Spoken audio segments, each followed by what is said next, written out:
Okay. Yell in sign language. Hey, friends. Oh. Hi, Hi, everyone. Jacob. How are you today? We're doing. Yeah? Been a minute. It has been a minute. I haven't seen you in forever. What do you mean? Last session was just yesterday. I know. See, I had a real good nap today. But then I woke up like an hour ago and I was like, okay, let me go log in, see what's going on with everybody, maybe get some stuff done. I pulled up my OBS and I saw all my pictures had been removed from my OBS, so all of the art and stuff was gone. And I was like, huh? And then I forgot that I reorganized my desktop, so I never reset all of the pictures in the OBS, so I had to scramble and do that like literally 10 minutes ago. So I fixed it. So the front proud. starting soon screen now has different art in there that maybe wasn't there before. So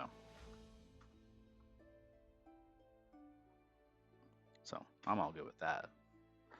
Got 4 of us right now. I don't know if Zap will be here, and I think Dion will be here. So we'll see where that comes in. Oh, he said he's finishing his food, so it'll take a minute.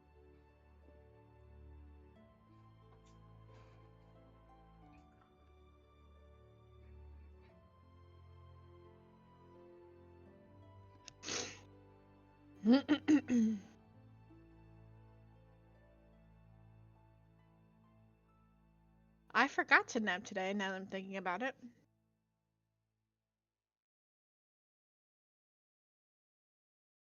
I wish I had napped. Well, I thought about it. And I was like, I'm not that tired. I'm not that tired. The greatest lesson I've ever learned in life is from kindergarten, and it's nap time. I love naps.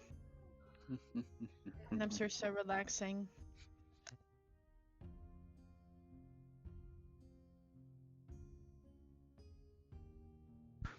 Had a friend in like those younger school years who could never fall asleep during nap time, and it would ruin it for everybody in the classroom because the teacher would always have to walk up to them and like go up to them and say, why aren't you taking a nap in your nap time? And they were like, I'm not tired. And it was like this whole like debate or like argument to get them to go to sleep, and just kind of led to no one going to sleep. So It's too bad. As a kid, I couldn't fall asleep either, except I didn't know that for napping it meant actually falling asleep. So I'd lay there with my eyes closed and be like, I am napping. this is napping. This is what it is. Nap. Eyes are closed. Yeah, it wasn't until I was like 14 that I realized napping meant going to actually sleep. And I realized like, oh wow, yeah, that makes sense.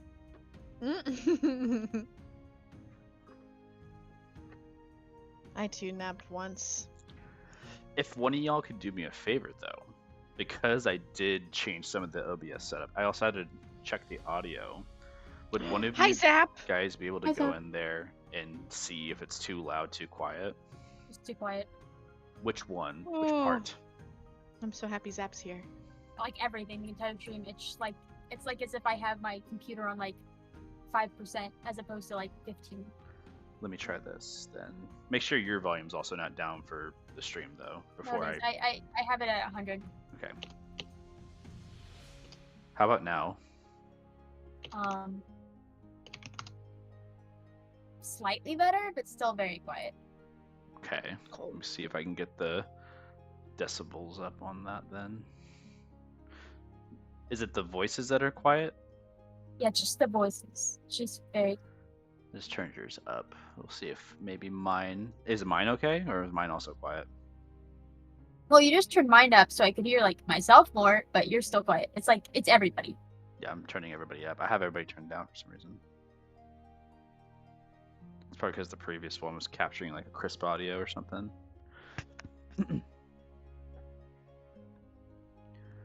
Mic filter. Oh.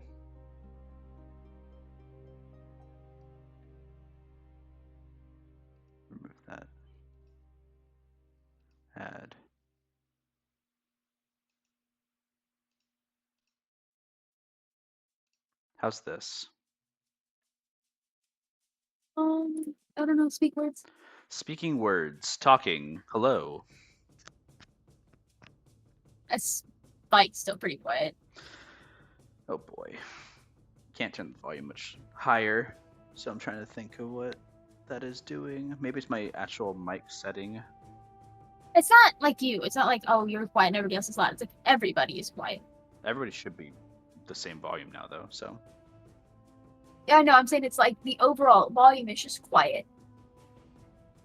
Is there a way to turn out like Twitch?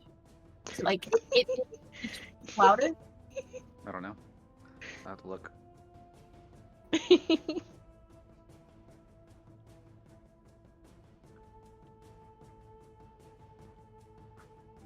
It's hard for me to do because it'll end up double streaming audio.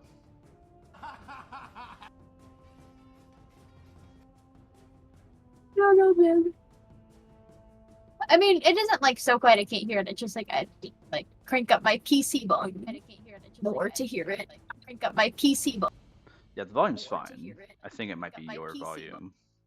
Well, I mean, like, I have my volume at my standard that I listen to. Well, I just pulled it up on my And- computer and it just gave me like crystal clear audio. So my actual might be your headphones too, which would be crazy.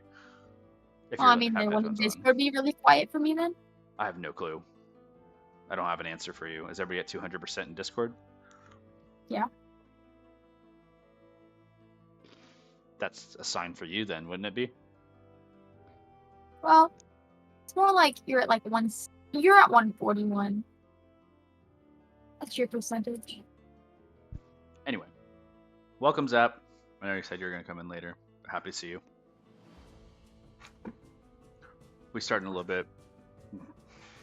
Let's see if Dion pops in first. We can technically get started though with Cat Potato, Nimbus, Zap, since you four are together and Idris and Cornelian are kind of like scattered away, if that's all right with y'all. Have they already left?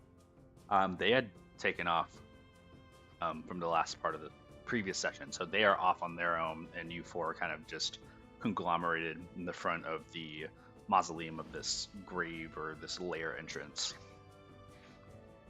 So that's where we kind of left off from the last time, and everybody's a little bit on some tense feelings. So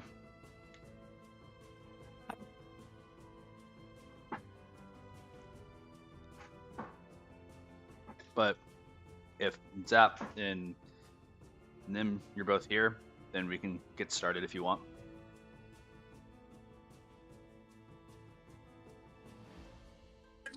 Sure.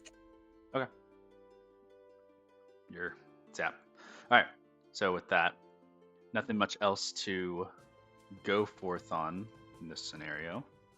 So let's go ahead and start the game. Last we left off from our story, leaving the lair of Behringer, there is a portion of upsetness, I guess, in the air a little bit of sadness, as just moments ago within the lair, just a Veet, the Lich Behringer, Demi-Lich, separating Zenin, the phylacteries, all of the different pieces of the puzzle.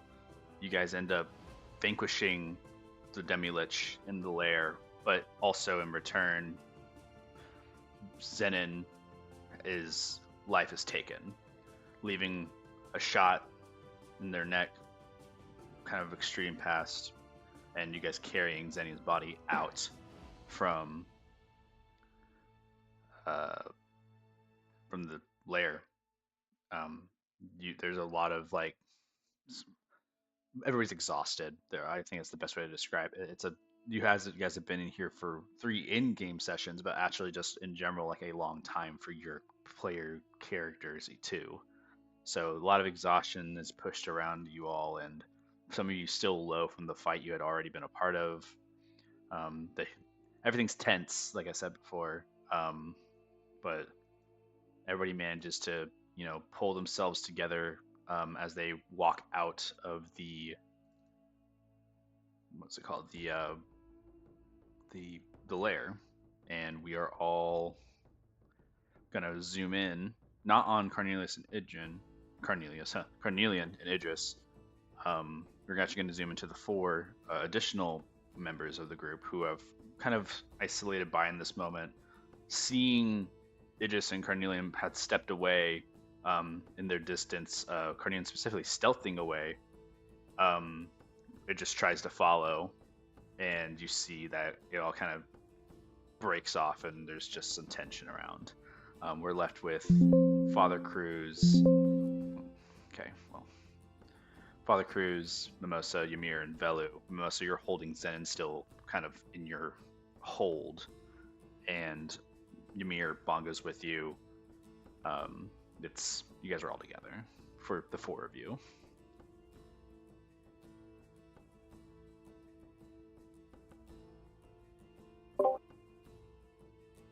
Before anyone speaks, Belu. Oh fuck.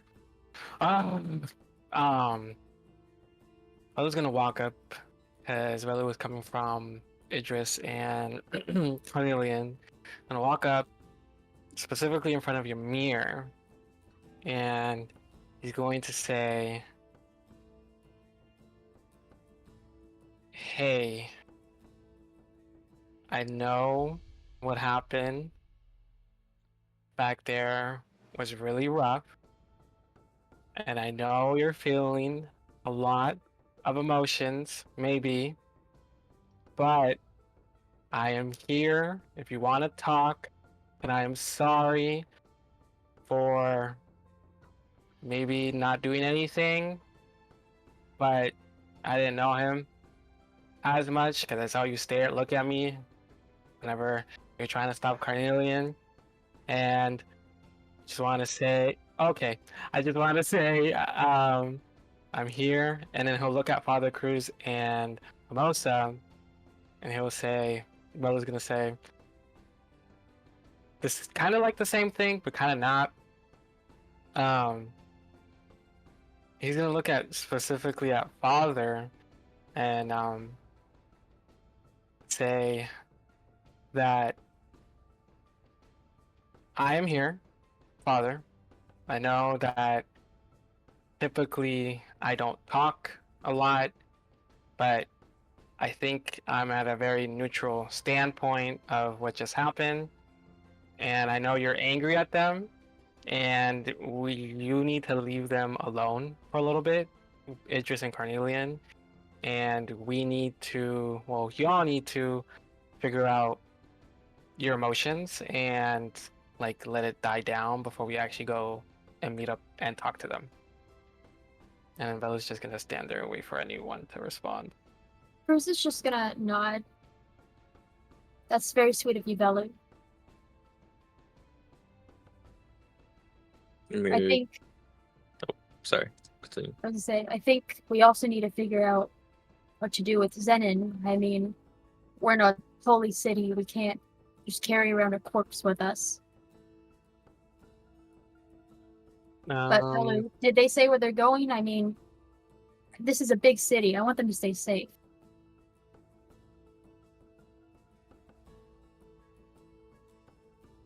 Hey, out of character. Hey, Dion, you said so. You told last me. session. I want to say You said that where you we were said going. we're going to turn in the reward. There you go. Thank you. Refetch the reward or whatever. Yeah. Mm-hmm. This was like 2 weeks ago. So Belu says that they went to go get the reward. You're right. Idris had also mentioned that. We'll meet up with them later. The first thing they do? Mimosa, we can't do anything about it. We can't. I yelled at Idris, and it didn't get me anywhere. I know you're angry, but if we let anger lead us, then we're not going to get anywhere.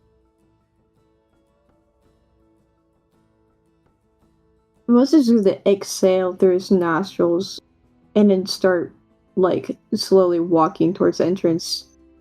Before you start walking towards the entrance, Ymir is gonna walk in front of you and look at Zenon's body. He's gonna grab one of the beads from Zenon's hair and he'll put it in his hair, and then he's gonna start walking off towards the city. Yeah, bead comes off. You have these kind of ornate decoration almost. It's nice and they're made with like this ivory about them, and you can tell that these are like, these have been in this air for a long time, I guess. But it's cool. If you need me, I'm going to be at the blacksmith. Mongo, Okay. Mongo rides on your shoulder. You don't It's want like, to season it off? Ymir's gonna point over at his hair. He's gonna be with me. I'm fine. Baloo has a concerned face, but doesn't say anything. Ymir, you start heading your way kind of out. Everybody kind of walks in the same direction, Ymir, because everyone was kind of walking towards the entrance, I think, as well as Mimosa. Father Cruz and Velo, you didn't specify if you're going anywhere, but I'm assuming you're going to all kind of break off as soon as you get back towards the city. It is a little bit of a journey back. We're just gonna go with Mimosa because it is a dead body. Father Cruz, Mimosa, stay close together. Velo, you can travel at your own whim, but you see Ymir's like dead set in his direction, heading back. But you guys have a little bit of a quiet walk for the first few 30 minutes, walking outside of this necropolis, is what it really is. It's one of the biggest grave sites in the Western continent. But Halavar is known for all of its religions and burials, and you guys have now walked out of a fogless grave site where what was once lurking around is no longer there. We're going to cut over to Carnelian and Idris, who have already kind of made their start in the direction towards Halavar and where this bounty reward, whatever Zenon was promising them in the beginning, we're going to cut to them and see how that's going. Well, whichever's closer, either the circlet or Zenon's reward. Right now, you have no clue, just because of Okay. your lack of knowledge of Halavar. It's just, you just see that the directions are very, like, go to the North Arc, check the church, blah, blah, blah. And you're kind of reading through all of Zenon's notes. And remember, he wrote this in Common, so he's also this is not his best writing either, so... Well, we had Zenon write it, and then we also wrote it. I think I had Idris write it. Yes, so you have two iterations of notes where it's translated also at the same time. So there's like mistranslations every once in a while, and there's some like scratch offs, not from Idris, but from Zenon, who has said one word and then put it to a different word instead. You can tell there is some anxiety in him writing this as you kind of pick it up and compare notes. But the two of you are on the outskirts of Halavar, not entered back in yet. You guys see the golden ring that surrounds Halavar just from the distance, those flowers and such that surround the entirety of the city.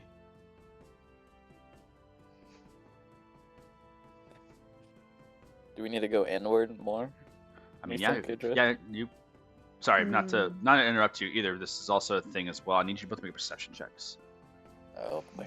Yay! Right off the bat. Yeah, because you both are 21. Wow. Oh, huge.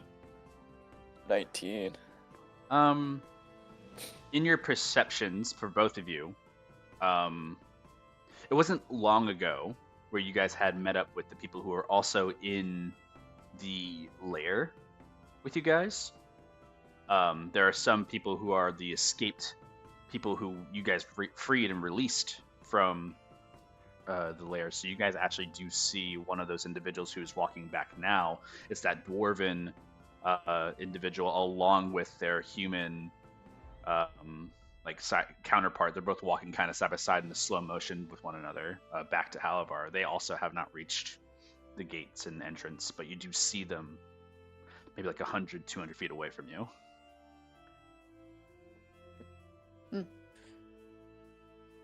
They made good time. Yeah, they wasted no time. It's what exactly do my notes say, Jacob? The transcript basically says Zenon has put like something away in like the place he was staying at while he was in Halabar, and it looks like he wasn't staying in an inn. It looks like he was actually staying as like a roommate of some kinds for the time when he was here. And you can see that he makes an address mark on the northern arc of Halavar, kind of towards the north, which you guys would be approaching coming from the necropolis. So you guys are actually traveling south to get back to Halavar right now. So you guys are relatively close to where Zenon actually like stays at. It would be Okay. closer to go get what Zenon had promised versus going to turn in the bounty for the item that you had found, Cornelian, based on this. Got it. So it seems we have an address, so we need to find where that is first. Yeah. Which what's the address? It's it doesn't have like a straight corner. It kind of looks like, I guess the best way to describe it to you is that because you guys had found a map for Halabar. I don't know if one of you two got. I think maybe Father Cruz has it instead, but maybe one of you two have it. But the dwarven individual you guys had met, Sethar, he had given you guys a map, and if you were to look at that map, you'd have a very clear indication of where the address is. But right now, it's literally just like a very large number, and it looks like it's a second floor, and it looks like it's a building. And as you look at just the naming of it, it doesn't give you a representation of location, but the directions show you to continue from the northern gate, travel down, travel south, cut west into the entrance into basically the Northern Arc's church area, and there's one of the many buildings there that is his address. So you could go there and try to search out this house if you wish. It just kind of like scratches the top of her head, and she goes, "You know, that dwarven person had a map that they gave the group. He might be able to help us find somewhere, or where this might be." I don't have the map. Yeah, I'm assuming you in don't. canon, just for my No. sake, I don't remember who took that map, by the way. So like, if I y'all don't know just who want to has it like, either. Okay. Idris. Oh, Oh, me! cute. Huge! and out of the back pocket, like map pulls out of the back pocket. Yeah, the same Oh. map that you guys have. It's in the fan art. Alright. So if you look at that large map that you guys have been gifted, you guys traveling from the north would go down and basically you can see that, like, as you look at the map, it looks like you are ants on top of this city. You would have to travel basically. No, you basically without having to describe an exact like Hansel and Gretel breadcrumb trail for you guys. Like I'll just say it's easy enough to get to the destination because you have the map. Huge. Yeah. I It won't makes it lie easier. to you. I can't wait to get out of the city. Yeah, this city's a little large. It's huge. And I can't stand it. Alright, so onward. Yeah, you guys travel. Making some good time. You travel from the north arc. You guys can see the beacon shining into the air. Very similar to what you've already seen in Oracle and distances of other kingdoms. These Arcanium beacons shooting up, giving magical innate power to this area. It looks like there's specifically two for Halavar, but you can see both of the beacons shining very bright into the sky and eventually fading away from your field of view. These towers emitting massive potential magic that is probably really destructive, but also really advancing the age that you guys live in today. The reason why your flintlocks exist and the reason why such magical items appear for you guys in these situations. You guys enter across the bridge, entering into Halavar, going from point to point until eventually you guys have led into Halavar itself. And you guys are going to go towards the Church of Tala. By the Church of Tala, you see Tala. You can both make a history check or a religion check, I guess. I would allow religion will be a lower DC, but a history will get you some different information. Well, which one do you want to do? I'll do a different one. You did religion. I'm doing history. We're both stupid. 5. All right. We're not that bright today. Who's doing someone who 5 on history? I had 5 on religion. 9 on Religion. history. And 9 on history. Mhm. Idris, your religion church. has always been separated in your minds. You know, you've never really put the thought towards that spirituality before. And looking at the Church of Tala, the only certainty you have is that Tala is the god of like the winter, basically, and that they bring the cold season. Christmas. Yeah, that's the only thing that you care about, and that's the only significance. There's a month dedicated to them, basically a phase, which is basically one of the last phases of a lunar cycle. So, and then Carnelian, for your history check, you just know that Halavar itself has every single prime church here. So this is just one of the prime churches of Halavar that you guys are nearing. So that's it. But you taking some information, and you guys see lots of huts, different like places, not really beggars, but people who have found sanctuary in this area. Religious teachings are going on, and you guys are really just hard set focused on finding the next place to be. With that, your eyes turn to a address that looks very similar to the one Zenon marks. It looks like a second floor apartment building. It looks like you have to go through the first floor to get to the second floor, but it also looks lit from the inside, so there might be someone within. Okay. Mm. Is this it, Idris?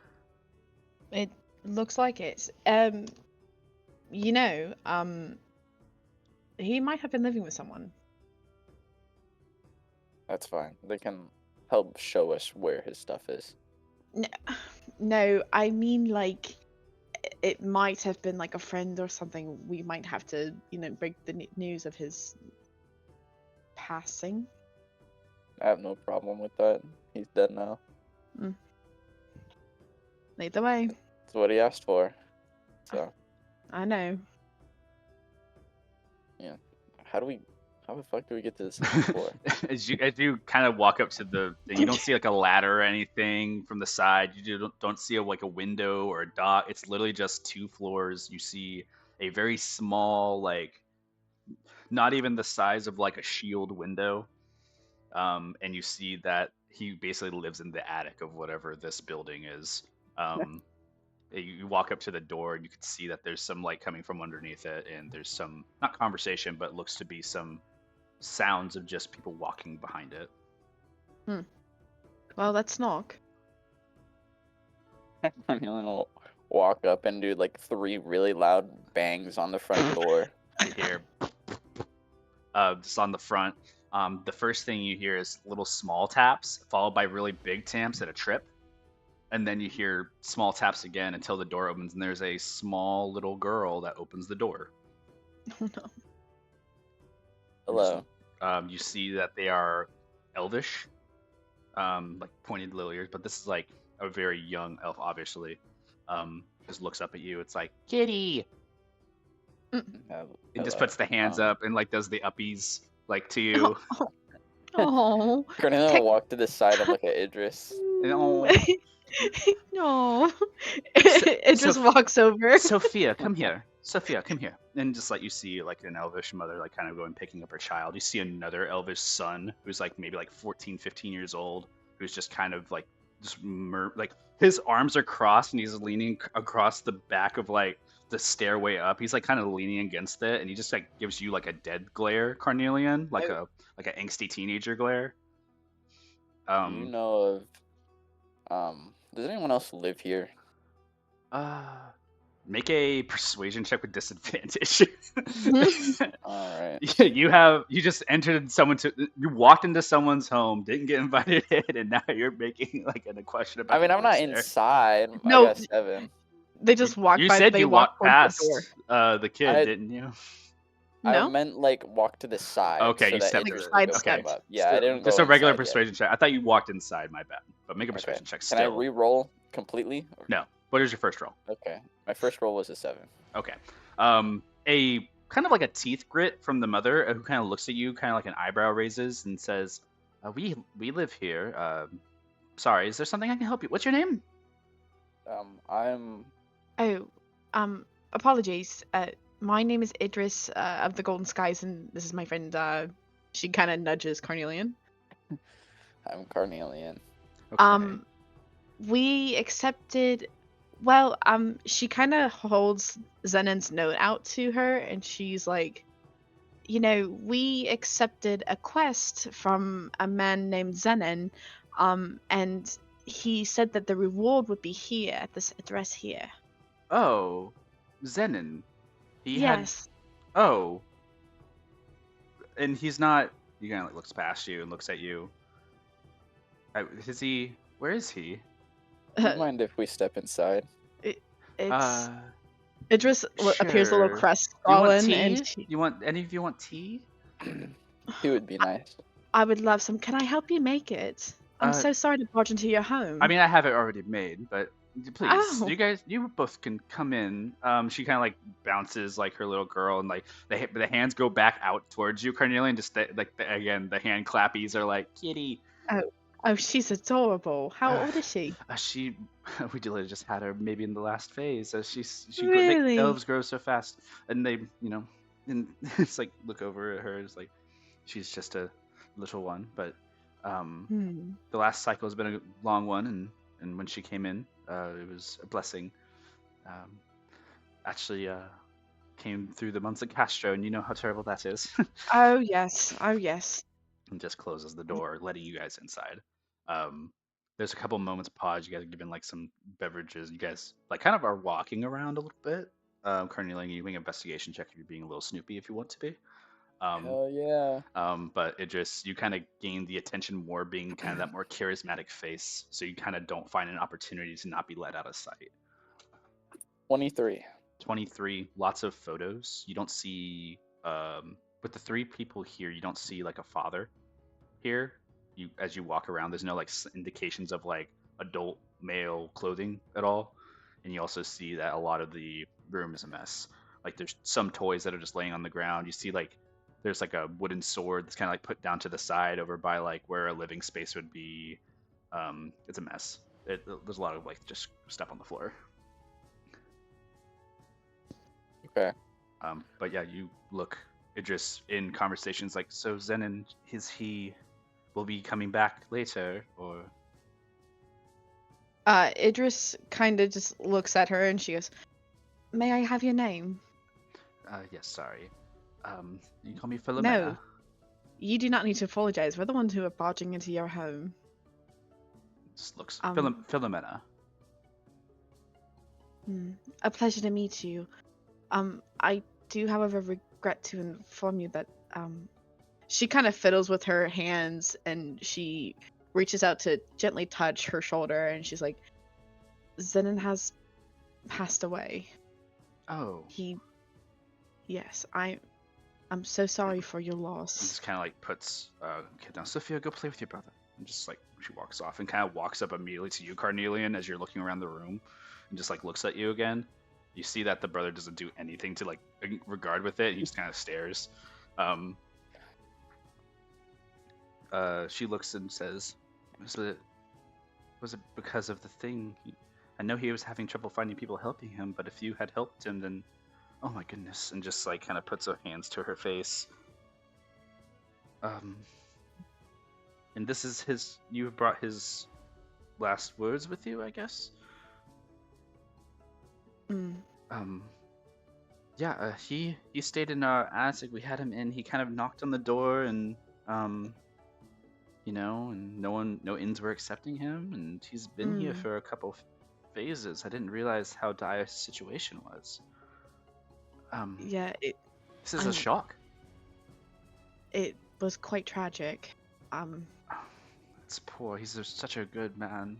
He came in with such great intentions, and he's only been nothing but helpful. But we haven't seen him in a couple of days, and he's been helping out in the home and keeping things clean and kind of working for his stay. But I don't know what to say. Zenon was a good man. I can't. You can see like a little bit of like anxiety on the face as like darting around for information. Carnelian, the kid, Sophia, this little elvish girl, kind of walks back up to you. It's like, Oh my god. and just looks at you and just like gives you the eyes again. And the 14-year-old's like, Sophia, get away from him. And just like It's Sophia fine. just like sticks a tongue at him and like kind of looks back at you. What do you want? Just hands upwards. Is the I see the mother, right? Yeah, the mother's not. You see the mother's like in anxiety, like talking to Idris right now, so no attention towards you. Okay. Hey, you want? She wants to be picked up. Do you mind if I pick her up? Oh, not at all. Please, please. And she Okay. kind of like goes to Come sip here. her tea again and like pick her up. This little elvish girl is like as soon as you pick her up, immediately touches your face. Immediately like Alright. touches like on your I'll cheeks, hold her the outward, whiskers, my the arm ears. just Grabs stands. your like right ear a little bit and just like wow.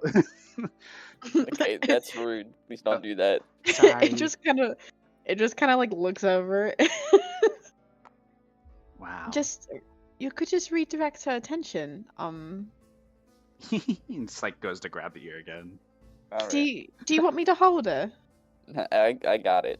Okay. You're like holding her outwards, like away from you. Uh-huh. And, Are, like, are you sure? I got I it. okay. she's like kicking her legs, trying to get to you, can't. And there's a bit of a moment where you pick her up and you put her deck down, and she like looks and just like kind of like twirls the hair a little bit and just runs off to the room, like to the living space room, and starts like messing around with stuff, like already attention taken away from you. I got it. You kind of keep looking around. You do see the stairs leading up the stairs, though, Cornelian. That 14-year-old, like that teenage-looking elf is still like posted by the stairs. Do you mind if I go look at the attic? This will be Cornelian saying this to the mother. Mother then looks, it's like, oh, is he? Yeah, he had his things up there. Hold on, let me grab you his key for the room. And she stands up, putting the tea down. She walks over to like one of the other room areas, and sure comes back, brings like a master key thing, and just hands it to you, like a black key. Just hands it to you. Thank you. I won't take long, or try not to. Andreas, go with Carnelian with the room, please, and just make sure he can find what he needs. Looks over at the elvish like teenager, and just he rolls his eyes. All right, let's go, sport. Don't call me that. All right. He I'm just sorry. waits for you to walk up the stairs. I'll walk. I'll. You could hear him like Can you lead? like depressingly follow behind you. It just looks at you like dead eyes. It would be nice if you could lead, because I don't know where the attic is. It's up. I got it. I'll figure it out. Never been in an attic before? I've not been in a house like this before. Have you been in a house before? So, every now and then. Wow. Just like walking behind you. We're gonna cut from you two and go to the other group. Okay. The rest of you. You guys are on your trail back. Some of you a little bit scattered from one another. It takes a couple hours to get back all the way, but because of your already traveled pace with Zenon, and Father Cruz's assistance, because you've trekked these areas before. Ymir, again, you have this fainting resemblance and familiarity with the northern part of Halavar. You are very close to where Professor Murdoch's home would be, or their estate. Ymir's gonna walk past it for now. Okay. Just a familiarity strikes you, and you continue to move forward. A small travel to the northern arc arrives to where you guys can see in the distance the same scene from before, golden flowers surrounding the entirety of the holy city, and the beacons shining into the sky. It is a little bit past the afternoon, getting to the darker part of the day, basically sunset, maybe a little bit before that.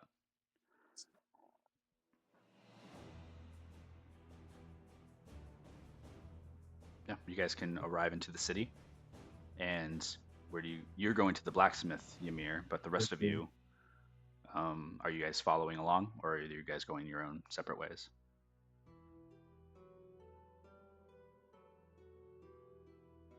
Well, we shouldn't parade a dead body around town.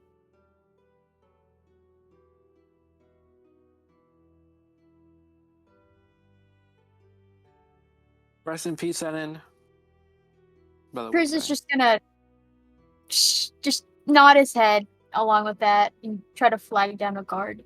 Yeah, you flag down somebody. You see a lot of the Halavar people. You know them as the Ark Covenant, which are like they're paladins of Halo. These like the guards of like the town. You see one of them kind of rushes over, like in this full plate mail armor, rushes over. Yes. This person, are they unconscious? Oh, wait. They look and put the hand on them. They try to lay on hands. It doesn't work. Oh my. Cruz will just shake his head. I'm so sorry. It was an unfortunate. Let me see if I can get somebody. Someone called the Zodiac. And you see, like, for a moment, you see two other guards kind of rushing off. Like, one sending a message out, and another one, like, kind of, like, rushing over to a building. They stand kind of with you as a sentry. We would ask that you don't enter the town much further with this. It looks like Mimosa and Father Cruz. Mimosa's gonna be staring. Just a Do you moment, have though. precautions for this? Yes, that we have to take utmost care of our fallen, and we must identify. One moment, we'll wait for the Zodiac to come. Just waits for a minute. You see, kind of poofing into existence from a teleportation or a some type of gate spell or something. You see walking through kind of like a wizardish type of individual, but also carrying like a leather like tunic about them, a little bit of like guard and staff, and they just like kind of like walk over. They're not old, just like a younger individual. And they walk over and they say, "Oh, that's unfortunate. Dark elf, Shadark High, looks to be 37, maybe 20s in his 28s. He's like inspecting the body. Very well. If you don't mind, he holds a hand out, and you see inside of his hand there is kind of like a little bauble in his hand. If you don't mind, I can transport the body through this, if you would not mind. You seem Transport it how? It's just a magical item that pockets items and different things, and this can transport a certain weight of items. This is not an item. This is a person. You don't pocket people. A Cruz hand is just gonna. just kind of his goes hand on the down, and just like it's not easy to accept when things are gone, and I understand this, but once something's soul has left its form, we no longer can even use our righteous magic to return those to us. And some ability from the let's say there are ways of bringing things back from where they are gone, but once a soul has chosen, it's its own decision. And what we can only do is bring them to a place of peace. And that is all I'm asking. I am Grayson of the Zodiac Guard. I promise you that they will be in good hands. It'll be okay, Mimosa. His family needs closure after all. Not just us. They will not travel to Arcbane. We will bring them to a perfectly safe place of Halo, and we will make sure that they are protected upon. And the body will be either given back to their home or taken to the last known people who had taken care of them. But we do have Mimosa's a little bit gonna of time. sigh and just look down at Zenon's lifeless body. Fine, here. As soon as you kind of like release like the tension of grasp onto the body that you have, you see motes of light kind of floating off of Zenon, like little white and black circles. And one by one, he kind of pixelates like Thanos snap almost in a way. And all of the dust that appears just goes directly into that little bauble in the person's hand. And you see it kind of fills up and just, and it doesn't show any innate glow or power. It just looks the exact same. And he just looks at it. He grabs it into his hand. He looks up, looks at the two of you. Thank you. I'm sorry that this has happened. If you want more information on where the body goes and everything, you can meet us at the different. You can actually just call for me, Grayson, once again, of the Zodiac Guard. If you need something from me, you can find me at the Cosmos Library most of the time, or you can actually go and just visit the Ark Covenant's greater stations, and they should be able to call upon me. Yeah, and just like reaches, and he actually pulls out just a small little, like, it looks like a business card basically, but he just hands it out, and it looks like it's a smaller little mini version of a sending scroll. He just hands it over. Here's will take it and shake his hand. Yeah, he puts the bauble kind of on his side and hangs it from like his hip. And he like goes to reach. He's leaning on his staff, kind of grabbing you.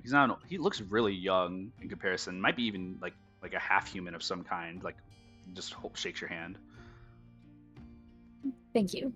Just nods and says, "Shouldn't be an issue.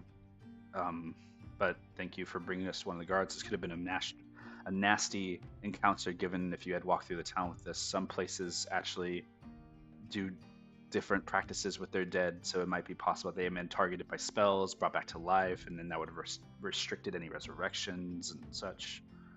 In the middle of that town? Some people do practice these types of things. We do honor the worship of many different gods and creations here.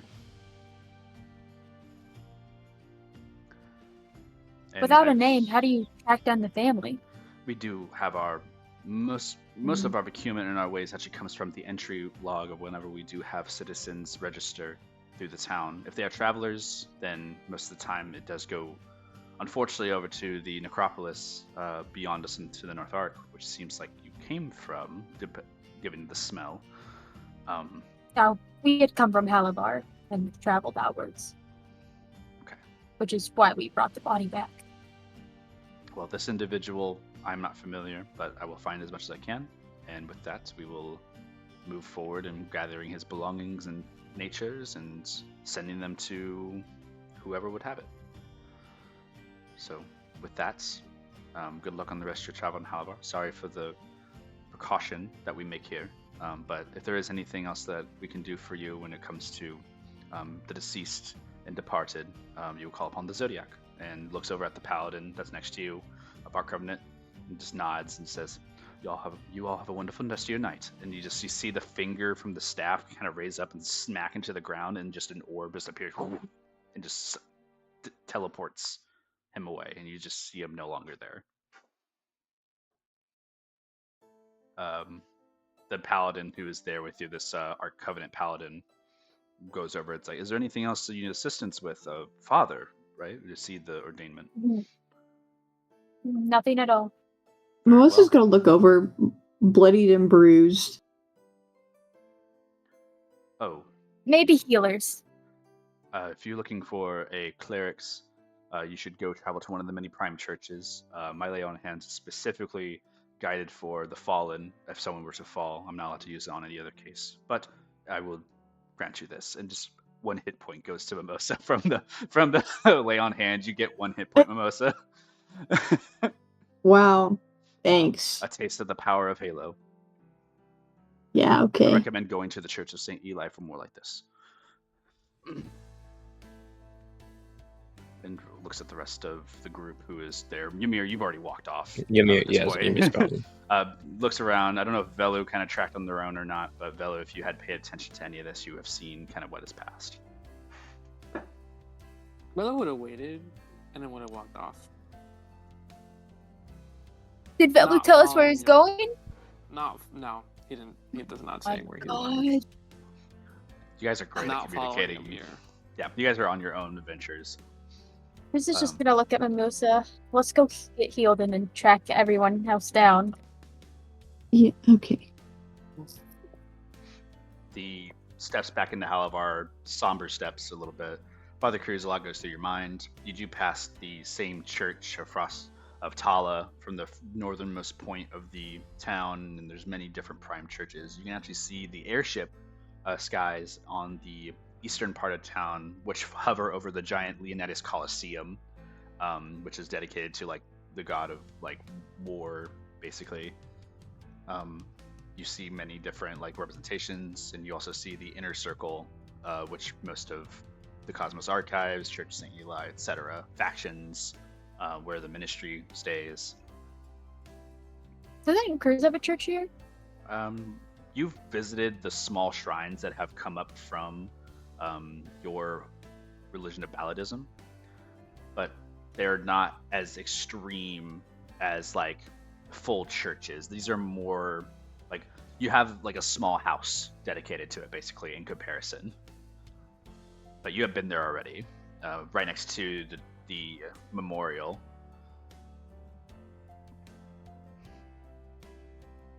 It's a what is it called?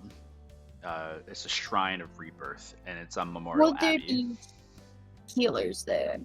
Potentially, you don't know your religion does heal, but often than not, they're also, you know how sometimes they can take things too seriously when it comes to letting things pass as they should. You know, after what he saw, he's not even gonna look at the church. He's just gonna ignore it for now and go to Kalo or the Okay. St. Eli Church. Yeah, you kind of just walk towards the center as everything is here, crossing the different lakes and regions. We're gonna go jump to Velu real quick before I pop over to Ymir.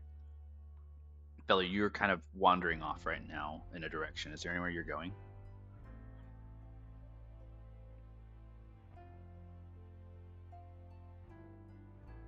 Oh, I was muted.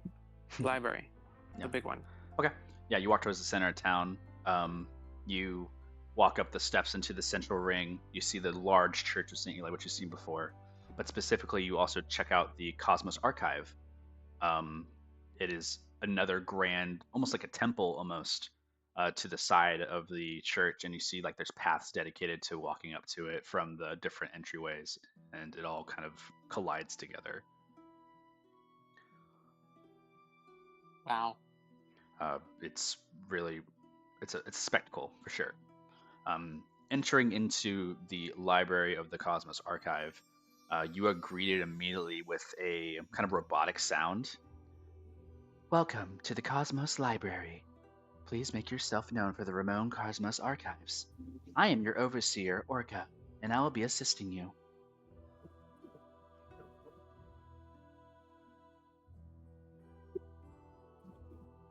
Belu's confused. Yeah, you walk in, and it's like, it's kind of in your mind, but it's also kind of out loud. You look left and right, you don't see anybody take acknowledgement to that other than you.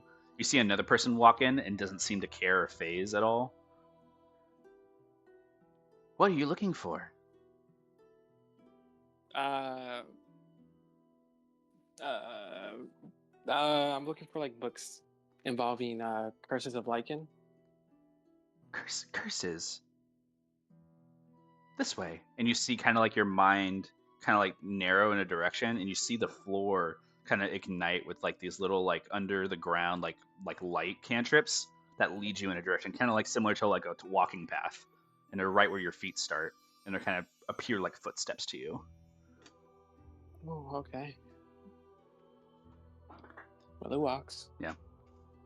You just walk in the direction. There's no other words, and as you're walking, you see different books and things in your passing. You see people who are stopping and open things and studies, tables, couches, different types of ornate religious decor as well. A lot of banners hanging from the walls of different like religious symbols. But as you continue to walk, you take notice that there is a specific area that you section off to, and as soon as you walk over, you see some of it is some areas restricted, but the area you walk to is next to it and not restricted. You pull over and you see there are many selection of options of curses, material of Fae, Shadowfell, or anything else you seek to desire. Is there an author you thought in mind? Belu's annoyed. Belu's like in his mind. I do not he's know. Like, Belu said curses of Lycan, not just curses.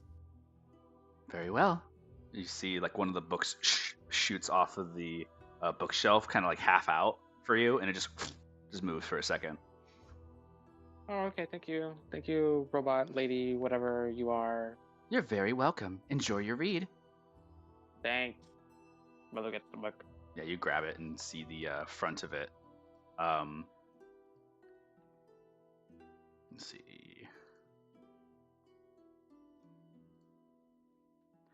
You see the book is called Planar Wonders and Enigmas, and it's in Sylvan. Okay. Yeah, and you start reading. Yes. There's a bit of reading that you start to do into the Cosmos Library as you kind of open the book and start. The first chapters talk about werewolves, werebears, etc. Talks about the normal occurrences of like lichen in the material plane.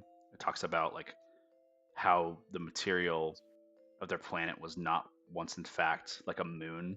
Like the misconception is that the power of lichens comes from the planet above them, but in reality, it actually comes from the moon that they live on themselves. As soon as they discovered they lived on a moon, so once they had discovered that, they realized that there is a different type of lichen system where they can choose when they choose their forms on Lychoreum, and then you learn that the reason it's called Lychoreum is because the original people were lichens. Everybody was a cursed person who had lived on this moon until magic came. It's one of the original curses of the plane itself, and it also goes back to like some prime god of Kenosis in order to hide the moon from the frenzy, is what it says. But the word frenzy is spelt weird, and it looks to be a different language.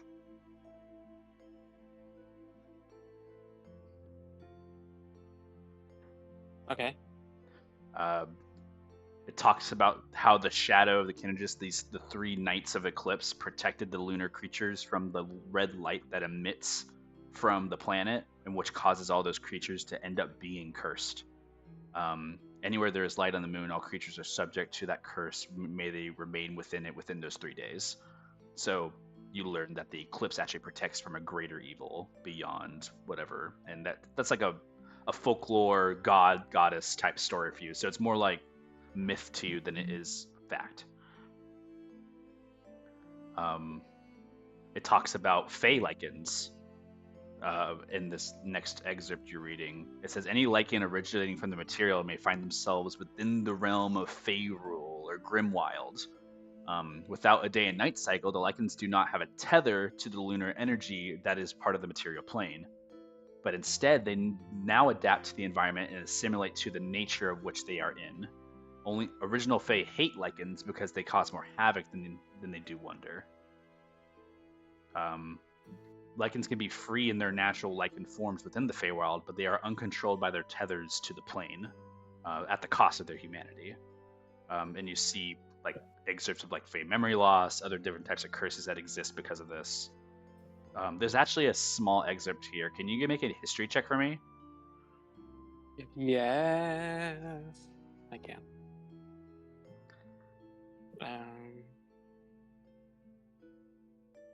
It's gonna be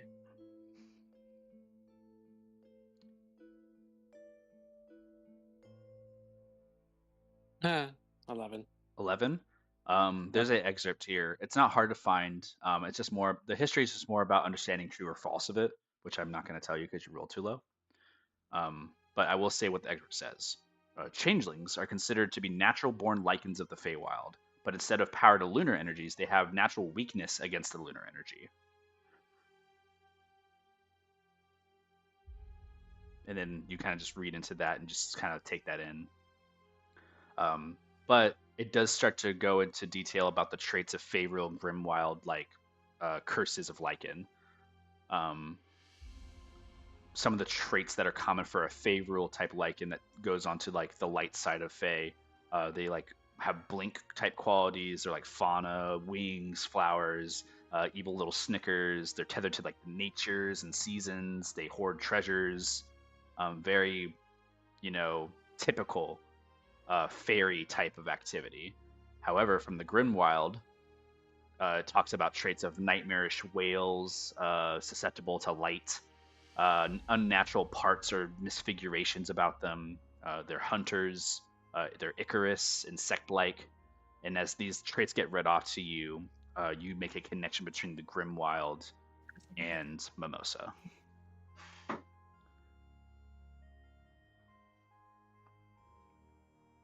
And you continue to read this book for probably the next 2 hours. Every once in a while in your mind, as you're reading, you hear, "Do you have any questions?" Can you certificate? No response. My God. You spend some time reading here. Moving over to Ymir, you're looking for your blacksmith.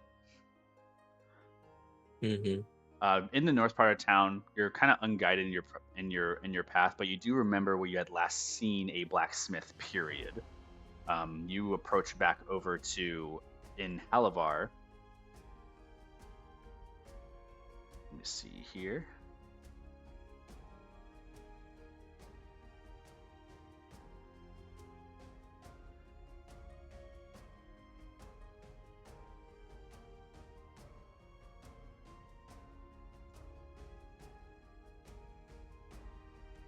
You would have to travel probably all the way back to the South Arc, which is where you had originally found some of the marketplace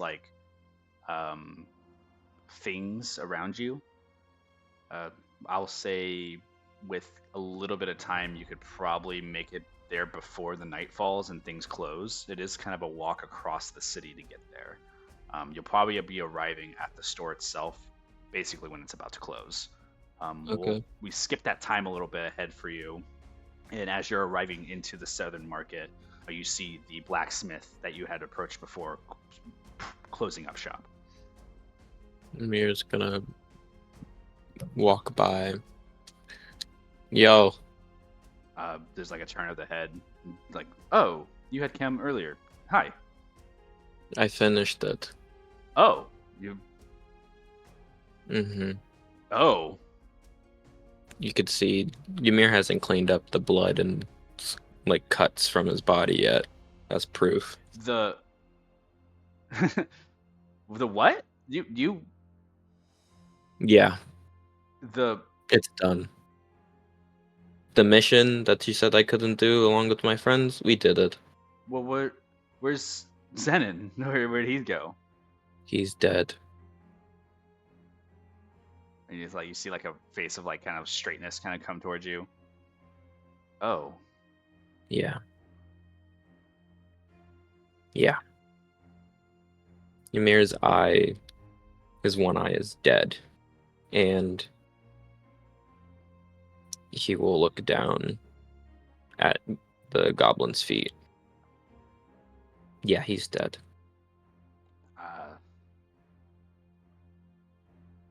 I don't. Well,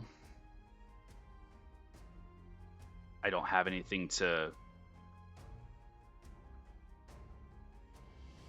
He kind of looks at you. Kind of looks at the dying market around him. I'm sorry for what you have lost. I'm not sure if they were your friend. I don't know why anybody would accept his request, but it seems as it's got him killed in the process. Hopefully you've not lost any others. No. I just came to inform you if you remember the deal that we had before. Yes. You see a nervous kind of swallow. Right. I am closed for now. Mm-hmm. Let's say we meet in the morning. Of course. And we knock this out. Wonderful. I am. Can you point me off to the library? The Cosmos Library? Yes. It's towards the center next to the Church of St. Eli. It's really hard to miss. Just keep walking towards the center, and it'll be to the east. Ymir will nod and So turn. As you turn, he kind of speaks again. He's like, are you okay? He's gonna see Ymir start to precipitation his body as the cuts begin to the stained blood all over his clothes and all over his face begin to fix, and the smell that he had of blood goes away as he begins to take his steps, and he'll give him a side eye. I'm perfectly fine. Have a good night. You too. And he kind of like rubs the back of his neck. You can hear him kind of making a step like back to his shop, and then you hear him stop again. You continue to walk. You're walking past other people who are closed. Some food whips into your face. You haven't had food in a while, but it's hard to distract you from your goal. Yeah, you walk away from the marketplace and you start walking towards the center of town. Back to Carnelian and Idris. The both of you are kind of there. One of you is on the first floor talking to Philomena, this elvish mother, and Carnelian, you're being followed up by this small teenager.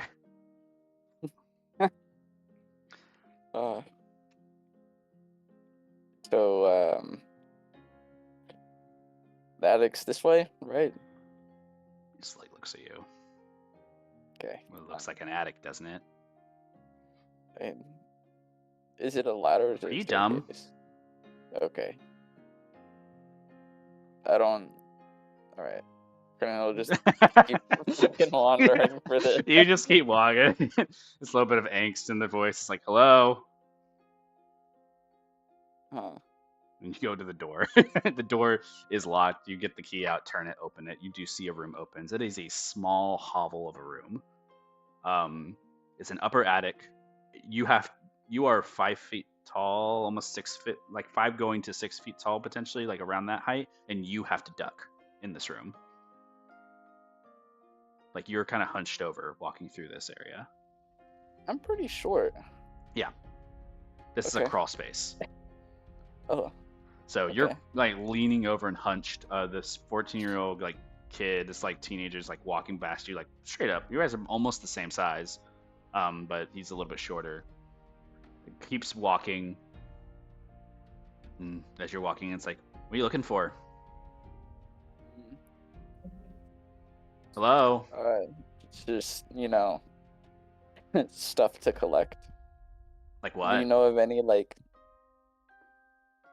What did you say the reward was? It's a gold reward. You didn't specify. I mean, even in like the description of like what's in the notes, it says that he just has like a container within the room that is containing what you guys need.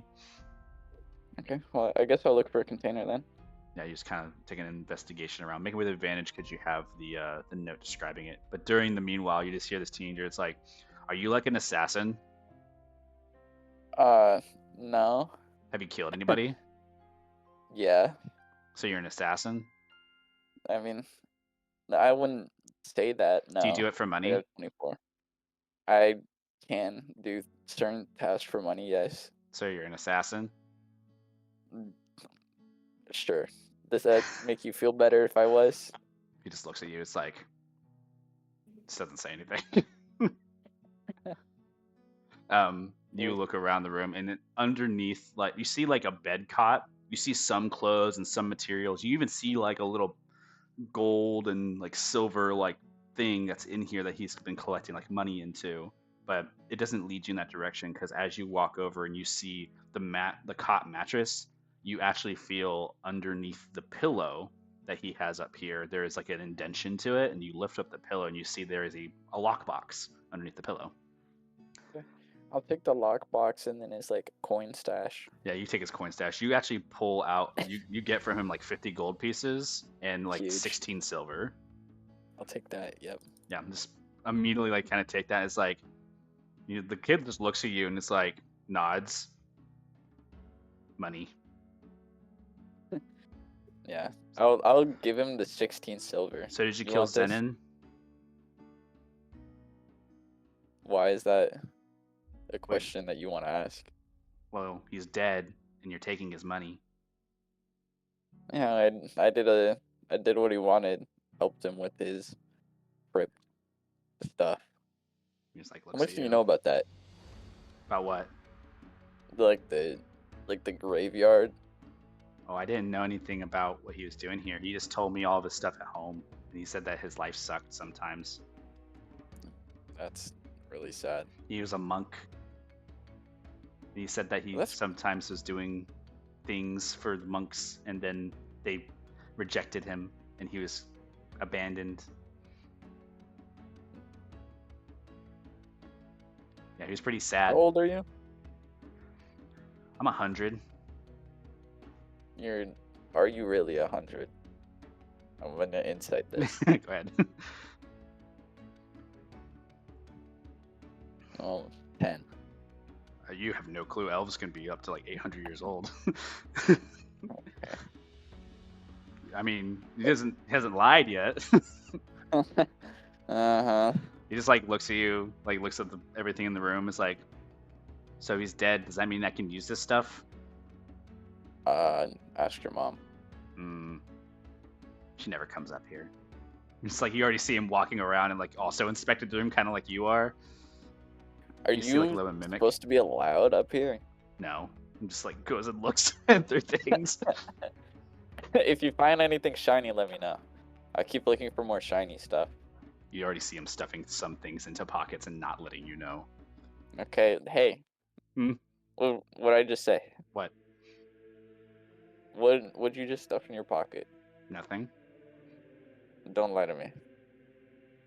Pulls out from his pocket. You see there's like a little amulet he picked up. Hand it over. Let me Puts look in at your it. hand and rolls his eyes and goes back over to what he was doing. You see like a monkin like amulet symbolizing like the element of air. It's in it's like it's an air elemental symbol basically. I'm keeping this. Just puts his hand up. You see him already stuffing another pocket full of something. What are you like? Talk to me. Like, what's the stuff that you're You're not my stuffing away? dad. Okay, well, I'm here to retrieve items because he led me here, and if you're taking some of the stuff You already that he took the money. What right? else do you want? There's a few of those. You said he was a monk, right? Yeah. Yeah. Well, there's some religious monkin things Like what? that I know a religious person that could put those into like donation piles and whatnot. Make a persuasion check. I'm not gonna say with disadvantage, but it is kind of like you're talking to a teenager who actually has no fucks about you. All right, that's fair. 12. 12. He just like looks you up and down. He's like, I don't want to help you find anything in here. I kind of want my own stuff. Okay, let's leave. It's like Go on. You walk off, and he's like, I'll let him lead this. yeah. As he like kind of you start to like wait for him to lead through the door, he stops at the door and looks at you. Like he gives you that death stare, but he kind of like looks you up and down. Just walks off and back down the stairs. All right, I'm gonna keep looking up there after you walk down. You just close the door behind him. Yep. Hey! Just like slams on the door. Hey, wait a minute. What's going on up there? He locked me out of the room. Come downstairs, sweetie. But he locked me out. It's like, he does that. oh, you know. Oh, my boy. He's just a little. He definitely knows how to work up an attitude. I think I'm assuming he's in his teenage years and elf years, is that correct? Yeah, he just passed 76. He's getting. Oh my goodness. Yeah, he's at the time of becoming, and ever since his father had left, it's been really rough. I'm so sorry. I know what it's like. Yeah. You see her start to cry. Mm. Like she just kind of just immediately goes to her and like starts wiping a tear off of her eye. Just sorry. Idris kind of gets up and retrieves like a tissue or something of sorts. It was really nice to have some type of responsible adult to kind of lead him on a path of good. And Zen was very kind to him. I'm sorry. No, you don't have to. He was a nice man. It's fine. Um, I'm being how? selfish. No, not at all. How much did he pay to stay here? We let him stay as long as he was able to help me out. I mean, he offered, no one else was allowing him. He didn't have coin to stay anywhere. Hmm. So he begged. And I saw him begging on the streets for a while and then passed him many times. And I came up to him and offered him home. Jacob, question really fast. Where's my hand? I don't know what you wanted to be. I'm just making sure that it's It's like around. It's just making. It's hiding in leisure. my coat. It's leisurely around. It could be on your boob for all I care. I don't. I don't. It could be wherever All you right, want it to be. he's in my coat right now. All right. um. Well, I wish there was a type of I don't know, solace I could give you in your time of sadness. But It's fine. Starts to sip the tea again. Regains themselves. They will be missed, and they come from a humble beginning, so I don't think they'll have any hard time making it beyond wherever it is they'll seek to go to. And I can only hope that whatever it was they lost, they also gained along the way, and all this and that. You want more tea? She stands up oh, and immediately walks over to go get tea. well, Um, thank you. you see the little girl is like over the shoulder of the chair you're sitting on and just kind of like looking at you. It just looks back at her and she just waves. The hand comes from your coat and also waves, and she like raises her eyes. Oh, yeah. Mom turns It just around like really quick. The hand's disappeared into your coat. Mom, she has another hand. She has another. Yes, dealer. They have two hands typically. The Tabaxi Leonins are just like us. Don't be rude. And she's like, no. She has a hand, and she has it. It's in, and she goes to reach into your coat thing. um, it just gently grabs her hands and clasps them together, and she goes, "It's very rude to invade someone's personal space like that without asking." And she just like looks confused at you, and just like puts the hands down. I want a third hand. Just like it walks You wanna? away. The mother turns back, filling your tea glass, filling up Cornelian's as well, but it kind of is very touchy. She just tops it off and then refills hers and just leaves the pot on the table. Are you all staying in Halavar? Are you making your ways to dispose of Zenon and his remains? I do not know. Well, um, our the rest of our party took his body. I'm assuming they have taken him to wherever is necessary to get his body wherever it needs to be. I'm assuming you'll hear word of it soon. Yes, maybe in one of the upcoming ceremonies in St. Eli, they will bring up the recently departed and deceased, as they do, if they are of He. religious nature. Let's see, yeah, and then I'm sorry. What was the first part of your question? Just to ask if you were staying in Halavar. Right, thank you. We're actually on the way to go to Caldora. Have you ever heard of it? Shakes the head no. Well, we're seeking travel from here to Caldora, and the prices to even get there are insanely Oh, they're high. And outrageous. that's what I'm saying. The last time I had traveled home, it was so cheap, and now suddenly it's inflation. I'm telling you. Anyway, but the tickets were outrageously cost, and It's not the Zenon only had thing that's offered. gone up in cost either. I've noticed that a lot of things have become more expensive over the years. Lots Oh, more magic items and things of that kind of going mm, into the market, right? So money mhm. and gold and Ma- even my home Honestly, cost is higher than it used to be. I'm so sorry to hear that. I know it's difficult in these times, especially. You think in a sanctuarious place like this, they would be more forgiving. You would think, right? The holy natures and give back to those who are less, Carnelian, endowed. make one more investigation check for me, since Int- Idris has been able to distract on this scenario.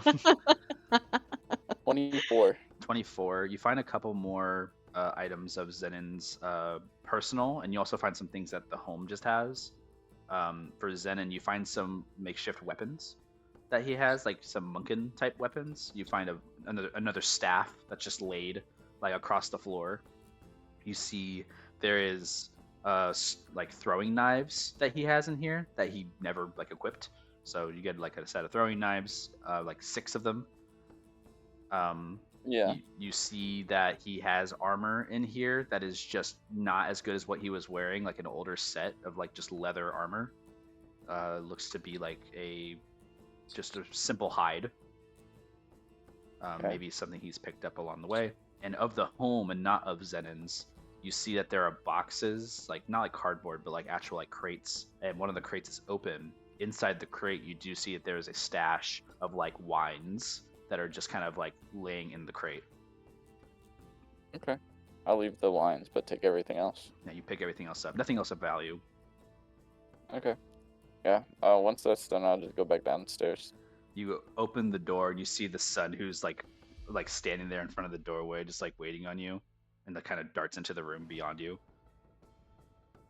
All right. I'll lock it back once I'm down. You're gonna lock him into the room. No, I guess it does no, open. not- I guess that opens from one way. You're fine. Yeah. So like he runs in, you close the door. As soon as you walk down the stairs, this conversation where you had just halted is where Carnelian comes back down. Hello. Did you find it? Yeah, I found it. You see like a small like box. I don't know if you like stashed it away in your holding bag, but That's like all. Everything's in my bag. okay, so yeah, you just kind of shake the bag. The elvish mother kind of stands up, and is like, very well. I've held you here hostage long enough. Idris is kind to meet you, and Carnelian, yes. Yeah. Here. Yeah. I'll hand the key back. Oh, thank you. I was about to ask. And my son is upstairs. Yeah. Okay. Ran into his room. Oh, he was always so interested. Sophia, let's say goodbye. And you see that she's like got her arms crossed in the corner, and it's like looks at Idris and like Carnelian, sees Carnelian, the eyes widen and rush over to you, Carnelian, and immediately hands go up. Like, Kitty! I'll pick her up one more time, but not. I'll stretch my arms out again, at like full length, holding her. Again! Drops. It's just like a smile from his mom's face. It's like, you have a nice affinity to the children. Hi. Yeah. I'm a family man. Just like the arms go slunk from the kid. I can't feel my arms. Why? I put her back down. The arms like sloop to the ground. The little chuckle from the mother. It's like, I'll escort you out. And then she walks you over to the door. Before that, Idris kind of digs around in her bag, and she pulls out 33 gold and hands it to her. Oh, please. No, it's not much. But it wouldn't hurt to have some, help in this time. Thank you. I don't know who you both are. I don't know where you come from, but I hope the best for your futures. I can see that you both are torn from some history, but the best to you and your friends. Thank you. Take care. She like opens the door for you all. You both step out. And she waves. Little girl is kind of like she picks her up again over the shoulder and turns around. Carnelian, you see like a little wave to you. Walking down the stairs, you see kind of in the distance the teenager who kind of like looks at the door too, and you see kind of like one last gazing eye go from a glare to like an open like don't leave kind of look, and then the door closes. Wait, as I walk out, can I like flash my gun on my holster to the like angsty teen. Yeah, like a Without, flap like, of your cape alerting a the little bit. mom. And Yeah. yeah, as the mom turns, the teenager looks over, and as the glare happens, there's a gulp a little bit too, and he like kind of looks, and he's like looks up at you, and you see like that like Western like stare off moment, and it's like he looks at you, and he's like the eyebrow raises, and he looks down, and then he's going up to a point to say "mom," and then the door closes.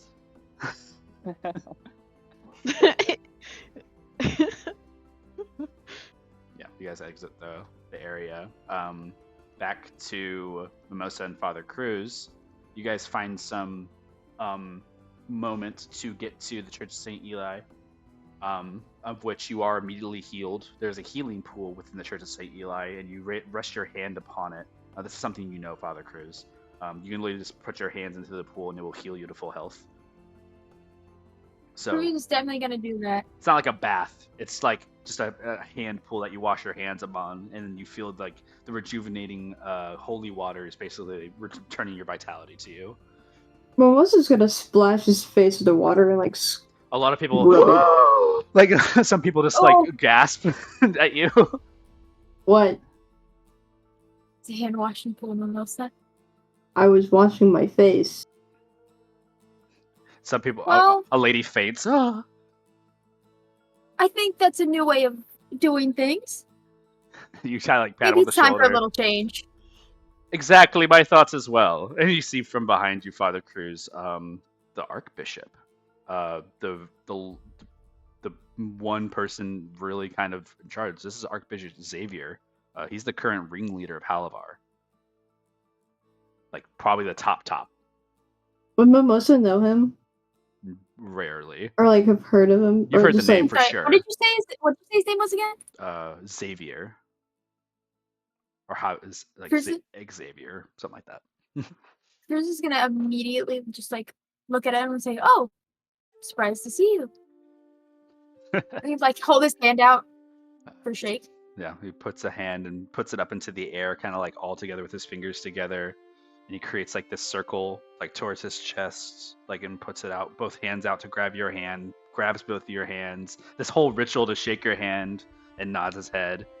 And to you, Father, welcome back to Halavar. Glad to be back. It's been an exhausting few days.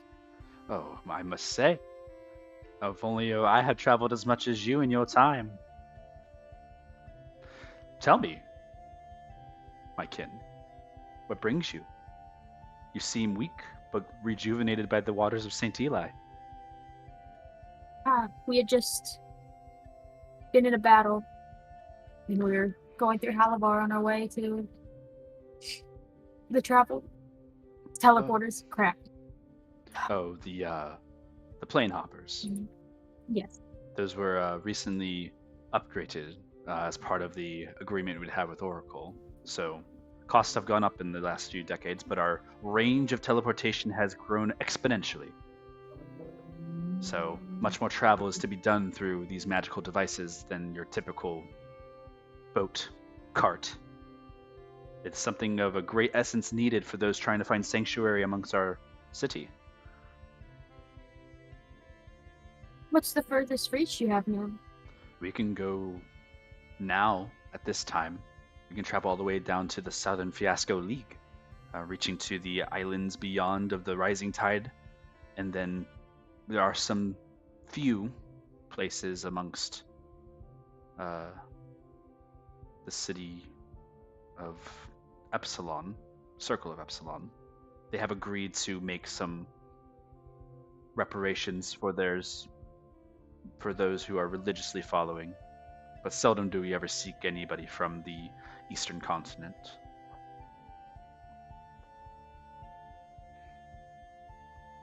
But we now have the reach. Have you ever been to the Eastern continent yourself? Yes. It was a while ago. I was invited of a great grand gesture of King Genesis. It has been quite a time from that since. This was maybe 40 years ago. What race is the Archbishop? looks Asimar. Hmm. Is Asimar, you know that.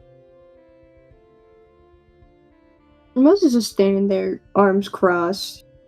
It sounds like quite a journey. Well, Your son you has know grown. me as a. Oh. Yes. Wait, he knows Mimosa out of character. Just looks at you. Oh. I know all of my ordained, and as you have entered and exited through on your missions and journeys, we have seen you walk across with a young dragonborn. Hmm. And this is Mimosa. Is it not? Yeah, it is. Now he's an adult, but I always think of him as that little 8-year-old. How could you not? A resemblance of the things you once held dear in the past. Many stories have come up of the Balladism religion, and we've actually grown in your shrine recently. I've taken myself to come to understand it some more. Only good stories, I hope. Many tales of sand, many tales of snakes, but not as all as it seems. And from my understanding, what you pursue is a redemptive path, and I hope for your best. Why, thank you. And for you, Mimosa, your father means well, but he will need your assistance on his journey. Yeah.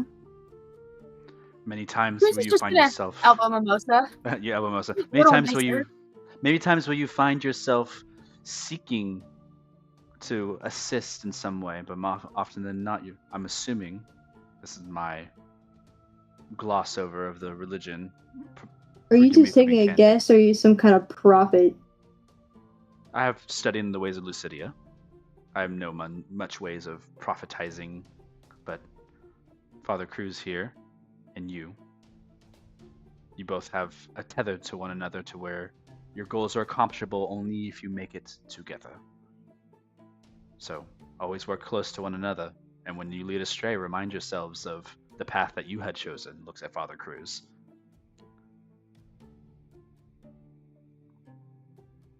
Cruz is just gonna look at him dead on. Anyways, enjoy the waters of St. Eli. They are holy and cannot be tainted. You wash your face, maybe us as well. We just never think like this. We have only taken just what we need and never what we want more. And maybe that is a lesson that I will teach in my next sermon. And just kind of a giggle.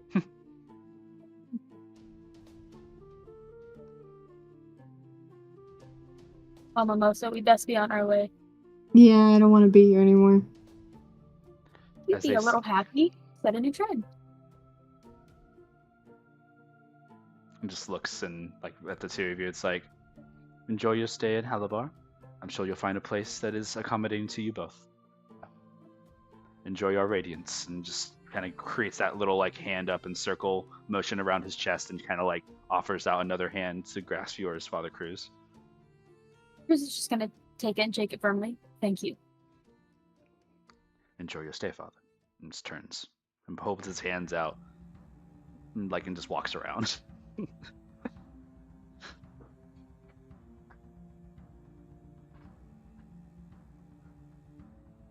He's just gonna lean over and whisper to Mimosa. Maybe we should have gone to our church. He seemed annoying. He looks annoying. Sometimes when people are in high power, they see everyone else as lesser. Moses just got a grimace. You guys are standing outside of the church right now? Or you guys are leaving it right now?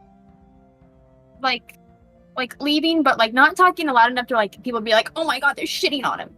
That's fine. I didn't expect you guys to be. But in your effort of kind of starting to leave, you would see Ymir, I think, at this time, walking into the central circle towards the Cosmos Library. I would say you can see Ymir in the peripheral distance heading towards the archive, which is literally right next to the church that you guys just arrived to. It's all like point him out. Let's follow him. Okay. Ymir, you walk. Make a perception check. He's not looking for anything. That's fine. Just about if you notice or not. Chris is gonna like catch up to him. He's not gonna stalk him. I know, but I want to see if they notice where you come from. A dirty 20. 30-20? Yeah, you see Father Cruz and Mimosa making their way towards you. From the path they've taken, you see that there is a ordained individual they were just talking to, and they are coming from the Church of St. Eli, the really large cathedral next to the Cosmos Library. So they approach you. You're still gonna be walking. You get what you needed? Ymir will nod. Could I see? I just had to talk to him, that's all.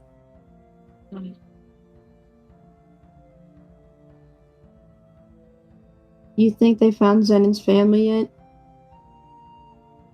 I'm sure Yes. they will. Ymir's gonna take out his research book and start flipping through pages. His family's from the Makoti, most likely. And Ymir pauses and then just keeps flipping through his book. Well then, one day when we're in the Makoti, find him. Doesn't really matter what happens to his body. That's the thing about the Makoti. We don't really do burials. We live in a place of sand. So everything shifts. So Then what we do you do? Ymir's gonna point to his hair and the bead in his hair from Zenon. We just keep their memories with us. And their bodies go elsewhere. It's similar for us. We burn the bodies, but I don't want to bring his body to his family, but wouldn't you want to know? I'm just gonna shrug. I don't know. You approach to the front of the Cosmos Archives. If you all are following at the same time and entering into the tiled flooring of the Cosmos Archives, immediately to your mind as you cross the threshold, all of you, the same thing. Welcome to the renowned Cosmos Archives. I am Orca, here to assist you in finding what you need. Please, tell me your direction and what you seek. All of you guys kind of look left and right. Same thing, like you kind of look around. I don't like that. Can I buy books here? You may purchase any of the many libraries that we have. We have many books on our market sale, and you see like the lights indicating on the floor leading in a direction, Ymir. From this direction, you can find any multitude of various library books that are up for purchase. The rest you'll have to copy on your own. I'd like to find books about magical materials. Interesting. And you see the tile kind of like shift, turn. There's one path for where the marketplace is, and another path glows in a different color, heading towards another direction. It's like, most magical components and materials can be found in this section of Arcane. Please, this way. I'm just gonna follow. Footsteps kind of enlighten your path as you walk. Father Cruz and Mimosa. Don't know if you've been here before. Father Cruz, you definitely could have, but Mimosa probably not. Who's gonna ask for books on the afterlife? Lights flare. You head towards a religious section, and you are guided in the direction. Mimosa, you also kind of like you don't have any footprints emblazoned for you because you haven't asked anything. Mimosa's just gonna stand there, not knowing what to even ask. He doesn't like reading. Make a perception check.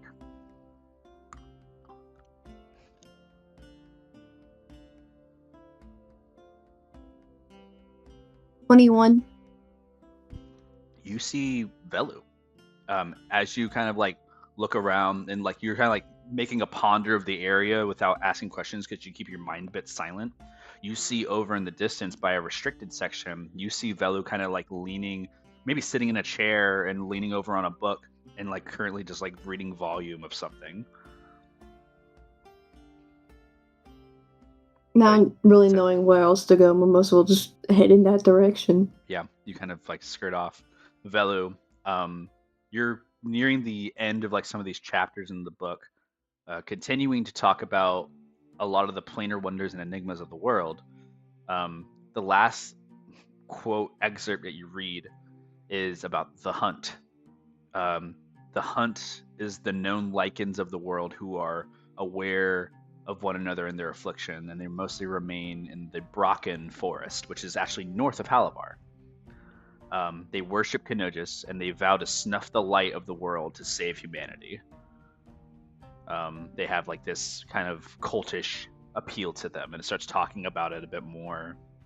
It talks about how they've grown weak since the gods have separated, and it talks about how the population of Lycan have diminished since the divide of like divine and humanity. And you're in this excerpt reading about this, and you hear the big footsteps of Mimosa kind of approaching forward, and they are in your face. What are you reading? Bella looks up and looks at Mimosa. You are reading What? about your curse. Moses is gonna kind of blink, then immediately look down at the book. What do you mean? Let me finish, and then I'll tell you. Bella He's gonna looks back pull at a the book. chair up, like it's gonna like scrape against the ground, and he's gonna sit down.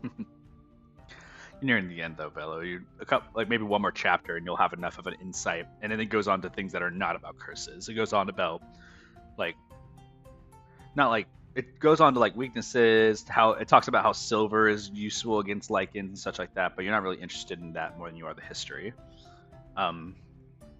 Towards Ymir, heading towards the arcane material components, you look around. You see a couple books kind of pop out from the shelf immediately. Is there a certain school of magic you seek? I'm just gonna think for a moment. Enchantment. All the rest of the books that are pop out shut back into the shelves, and only one book remains. And could I also look at abjuration? Another book. Thank you. Ymir's gonna welcome. grab them. And I love artificial intelligence. You start reading through. Are you just looking at different material components for spells? He's gonna hold on to these for a moment and then look at the robot. Can I also get evocation? One of the books And then actually shoots out and floats next to you while you're sitting down studying. Okay. And I'd also like a dictionary for my monkey. A book comes out, and then as it goes out, when you say monkey, the book kind of like twitches in the air and goes back. I'm sorry, we don't hold that. I would like a dictionary. That's okay. it. Another book flies out, and there's a little personalization of like, misunderstood. My apologies. Oh, good. And the book kind of flies down. Ymir will hand the dictionary over to Bongo. Read through this. Then he's gonna start going through all of his books. No problem. As you start to kind of review and read through all of your components and spells, when you look at the school of like enchantment, for example, a lot of materials come through. Like you see, like holy water is one of the main like things of like blessings and such. So like it talks about holy water, talks about like how iron is used for certain spells, like on holding creatures in their positions, and how iron is like one of the stronger materials, such as a material of like a manacle. So you start to understand kind of a dissection of like the literalness of material components. Sand is even like a normal material component that is used for like different spells. Like sleep, for example, uses sand, a very common spell. And you continue to read through a lot of these, and you basically come to the conclusion that a lot of the material components that you have found, and I'm assuming you're also looking for what emerald would be. Emerald and orichalcum. Okay.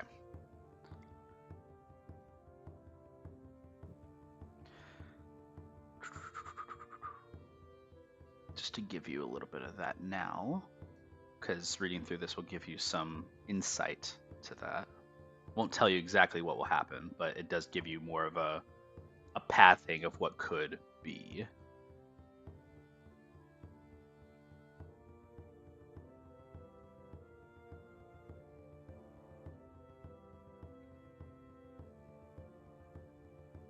The Emerald has a school of magic tethered to transmutation as well as enchantment. You see that there is a bit of spells that actually go through this in description. The Orichalcum, however, is conjuration based, and you have that as well to look and see what it would, be potentially a good candidate on those items. You go and look now, and for the emerald sake, I guess I'll give you this now. The emerald is typically used for many different gem inserts. So whenever something calls for gems, emerald is one of the key items that is usually inserted in that case.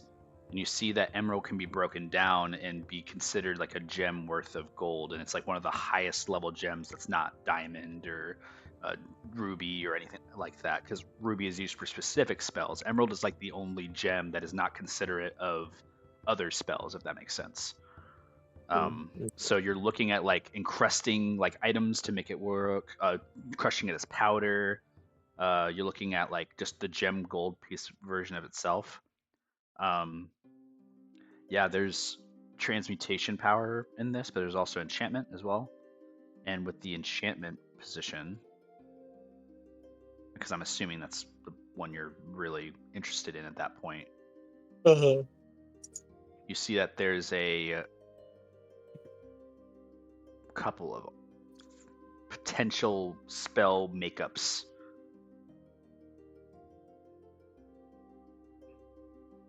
One of them is inclusive to the whole person, whole monster, like iron is. It looks like it's a substitute gem component as such as iron.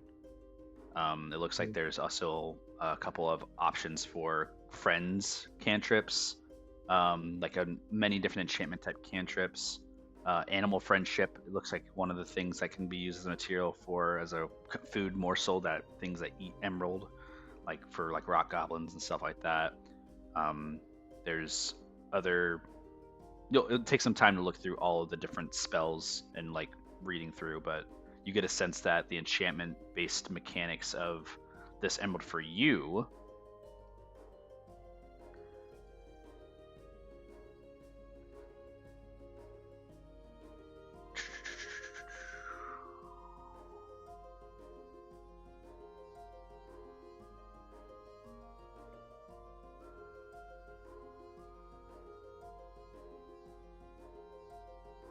I guess it's still a little uncertain, because there's a part of it where you see for emerald that it also might not work for your amplifier, because you're looking at the cost of material for an emerald. It may not survive the surge. You see how fragile the gem may be, and you know that the holder of whatever arcane focus it would be has to be pretty strong. You're not sure if gold will be the only sufficing material in this situation. You might have to get something like mithril or something to contain the gold in, or even the emerald, because the emerald does shatter very easily. And I think he writes, yeah. As he writes that down in his research notebook, he'll slam his head on to the desk that he's working and studying under really loudly before going on to look for things about mithril. Yeah. And you look for where mithril's located, how to get raw mithril, sourcing mithril. There's a lot of stuff.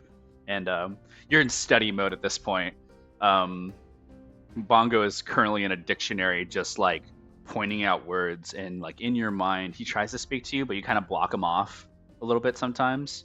And he looks at you, he pulls a dictionary. It's so the word here is sun and sun. That's where I got confused before, Father. You see, this one's spelled S-U-N, but I was thinking you were talking about S-O-N. But when you pointed up, I was like, there's no sun up there. That's silly. Ymir's gonna look up at him and he's gonna give him a somber smirk. What's He's wrong? like, yes. I'm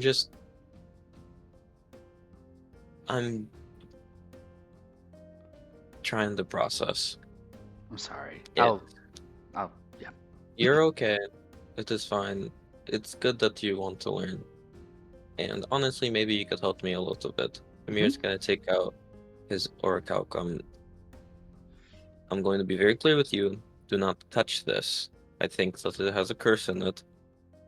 But Ymir's gonna take out a magnifying glass that I would assume he has in his alchemist supplies. Look at it as closely as you can possibly. Do not touch it. Do not touch it. I won't touch it. All right? I trust you to not touch it, but inspect it. Read through your dictionary. Try and figure something out. You have a brilliant mind. And get back to me on that. I'm going to study about it. I'm about to study about it. So, Okay. but look through it. And he'll hand the magnifying glass, and he'll set the orichalcum on the table, but like in the middle of the table, so not close to Bongo, but so we could see it. Just looks at it. I can't touch it. You cannot touch it. You stay right where you are, and you look at it with the magnifying glass. I'm not very wise, Father. I can't really perceive anything about it without touching it. I can use my intelligence to try to, investigate it in a way and more, but I'm not that wise. Well, I'll ponder for a minute. He just sits. You do that. You see him like cross-legged, sitting and his hand on his chin. Ymir's gonna. So in the books of orichalcum, it only speaks about conjuration, nothing about curses or anything. Nothing about curses. Ymir's gonna get a book about possession and curses. You see that there's lights kind of leading your direction to find a book. Bongo's like sits on the table. It's like, I'll watch everything. You're just gonna insight check him. Yeah, go ahead. 13. Seems legit. You're just gonna start walking off. Okay. Yeah. Just scratches. You walk actually to the section where Velu is. You see Mimosa and Velu like sitting at a table, and Velu, you have finished your book. Everything that I have told you is basically everything that was important. Okay, I'm done. What did you read? A lot about curse of what you have. And I think I know which specific one you have, but Which you have, I think you have the fuck. Hold on, one second, out of character, 1 second. It is the Grimwild version, where it's like monstrous, black, and then there's like also known, there's like this thing called the Hunt, which is like they worship, I forgot what god, and they want to like snuff out light. And there's like, I think they're in like a forest right above the city. did it say anything about a cure? No, I was trying to find something about that. You in your reading for this Velu, that note of no cures existing for this, in this book specifically, doesn't give you a good feeling, but it also like lets you know that whatever lichen is, you also remember that this is like not an abnormal, like an abnormality. Like there are not just one lichen out there, and that's Mimosa. There are other people like Mimosa.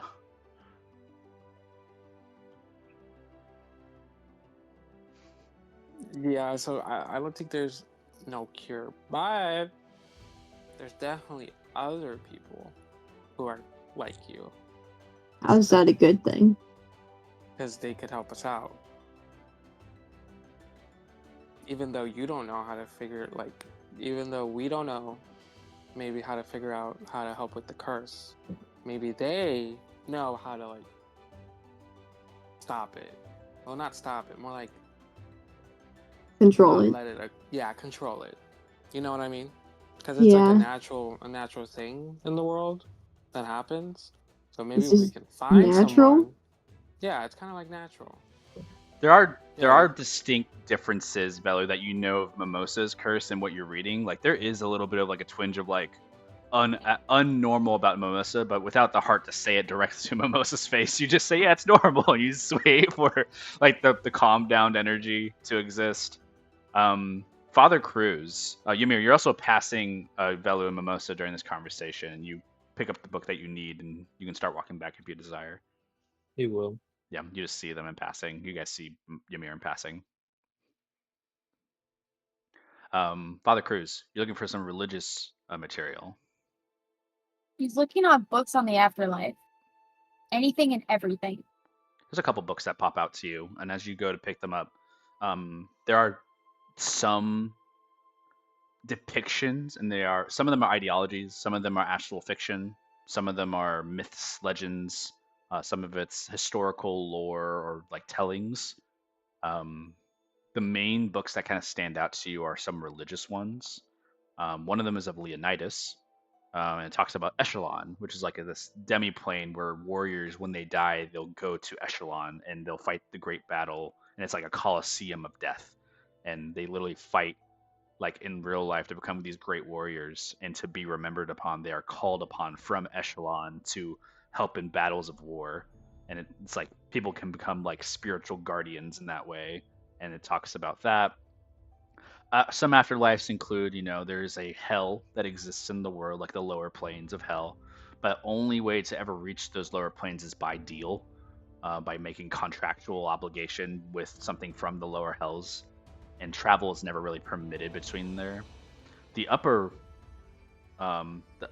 planes, such as like the heavens of what people would call it, they describe people being sent to the upper planes for missions, or like maybe a great sights. When people have like visions, they say that they travel to the upper planes in those moments and return back like to the world. There's many versions of what afterlife is perceived as, but nothing ever in these books actually talks about when you die this happens, and there are many examples that go forth. One of the books does talk about reincarnation, though. I don't know if you read into that anymore.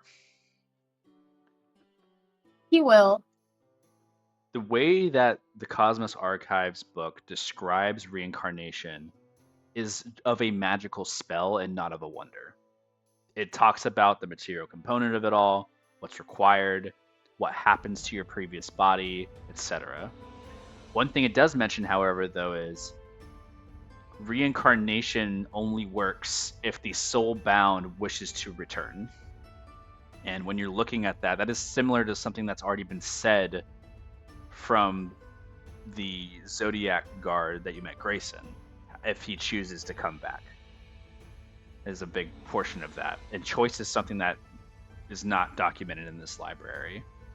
So it seems like a great factor of choice is given when it comes to afterlives and things you make in the real material world. You get a bit disappointed in how you read it, because it doesn't, when you read about things like reincarnation and other worlds and being reborn, it's glorious and wonderful, and it's something of a promise to you in your religion. But when you start to read it through here, it just makes it sound like any Joe Schmo who was high enough level could just do this, and it's not hard. It kind of like de-escalates the wonder of your religion a bit. Bruce is just gonna put his hands together and pray and just look up, like at the ceiling, I guess, at this quote unquote sky. What did I do wrong? What did she do wrong? No response comes to you, and it's kind of a moment before you kind of like look back down at some of the books that are available to you, and you see another book about ghosts and like basically being tethered to the world and not being able to move on. Not really an afterlife, more than it is a purgatory. And you start reading about this. There are things like liches in the world, like you just met, ghosts, apparitions, undead. They say that being toggled upon or being called upon by undead or things of that nature seem to have undue circumstance to where it prevents you from reaching your destinations of where you seek. Examples of this are like high-level spells of Finger of Death, which make you undead, which means you can't be targeted by certain spells. There's things that turn you into a completely different thing that is like a monster instead of a reincarnation. There's people who just turn into plants and become awakened. And there's a big ideology in these books that just relates to not everybody gets the free access to becoming something different. This is And- just gonna yeah. slam the book closed. She chose to leave. She chose to stay. How could she? She's just gonna put it away. Yeah, a little frustration hits over the edge, and it leaves you pondering on the knowledge that you had of your long past. And it keeps you also tethered on the sight of Mimosa and Velu in the distance. And you look at Mimosa once more, and you see your son in the distance. You see Ymir walking across the room.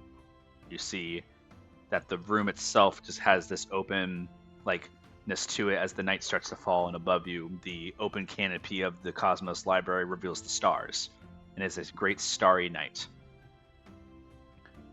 Once this occurs, however, though, I want you all to make a religion check. This includes Carnelian and Idris.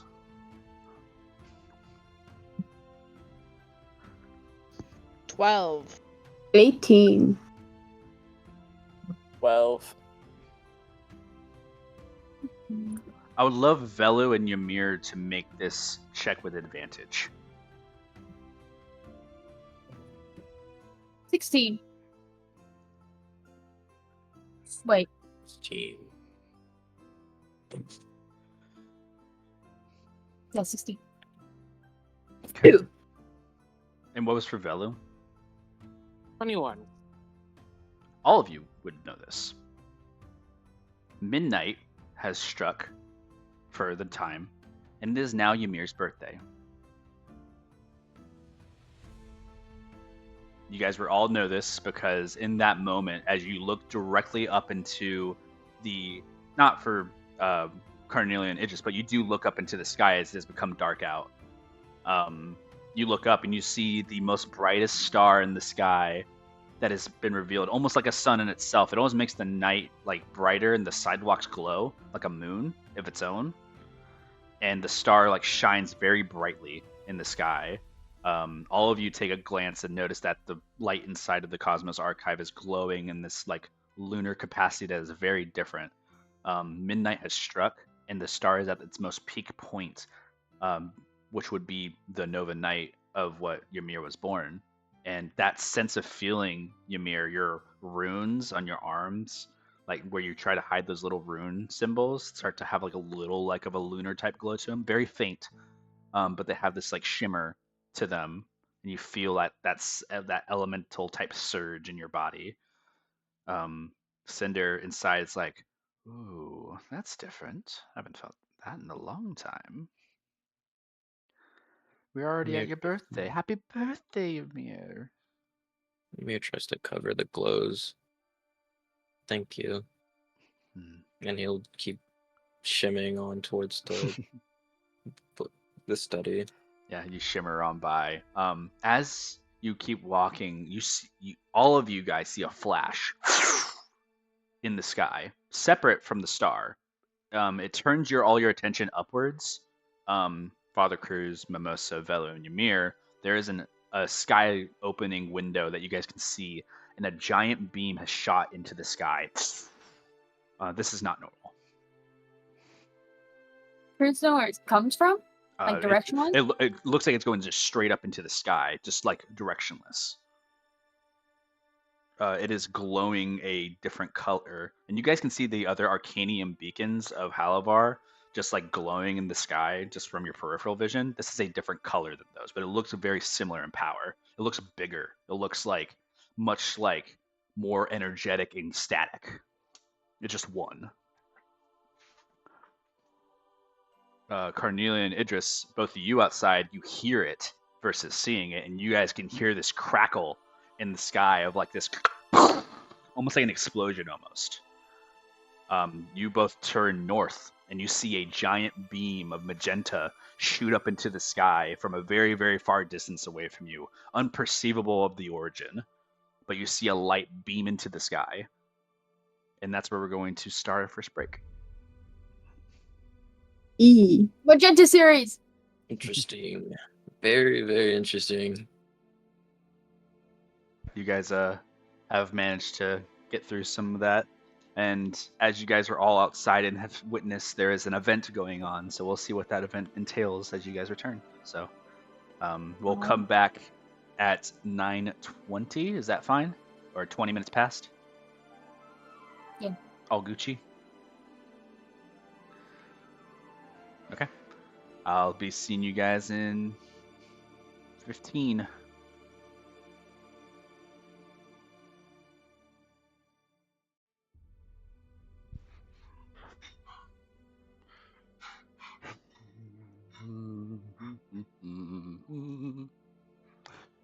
And we're back. Hello, Jacob. Hi, Allie. How Hey. are you? Pretty good. I just had some Cheetos. Very good. I had Nutritious animal girl crackers, dinner. per usual. Yum. I'm actually gonna Yum. get some like taco dip in a second. It's gonna be good. Labeling this session Runiseer is cruel, Jacob. My bad. Yeah, it is cruel, actually. What, the session where you guys don't ever want to be together? It's kind of funny. Correct. Yeah. I thought it was So ironic. What's ironic? Naming the session Runiseer, but no one wants to hang out with one another. It's a funny thing. I think See, it's this is because real it's... family hating each other. Yeah, that's what I'm saying. Girl dinner basically entails, whatever you can find scraps in your house and whatever you put on a plate. Ooh, my girl dinner was Cheeto Puffs. It was Mm. delicious. It was like a handful, and I was like, M. "Yum, this Gaba. is the best." No, that's boy dinner. Boy dinner. Boy dinner. Didn't I know also that's a have thing. goldfish and apple juice. Girl dinner. We have taken up the ritual of using clothespins to close our chip bags recently, and it's very funny because I have like too many clothespins laying around the house now, and I'm like, where did I find these? And it's like, oh, we're using them to close chip bags, right? Being What did you use resourceful shouldn't be a before? punishment. Nope. It's just kind of silly, and I like it. What was your question? What did you use before clothespin? Like, you know the little crappy plastic ones that you would get from the Oh. grocery store, and they would like break if you put too much force on them. Yep. So if you open them, because I don't know, I fiddle with stuff too much, so I'll like open things repeatedly. I like broke them, and I was like, well, clothespins. You can't go wrong with old reliable, man. It does work. Is everybody back and ready for action? I'm ready. I'm ready. I'm ready. I'm ready. No, I'm you ain't. ready. No, you ain't. I'm not that young. All right, back to it. I'm going back into it. Light beam shoots in the air, like into the sky. Go cardinal direction for Carnelia and Idris, north.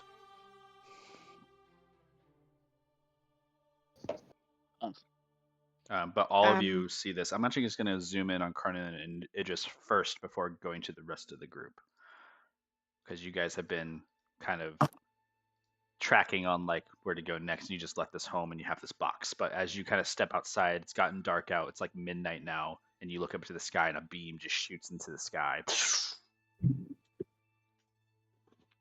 And also, you realize it's Yumir's birthday. Is it that day? Idris. It very well might be. Jacob, how much time has passed between my message? Not sure. Oh no. Let me see. How long ago was that?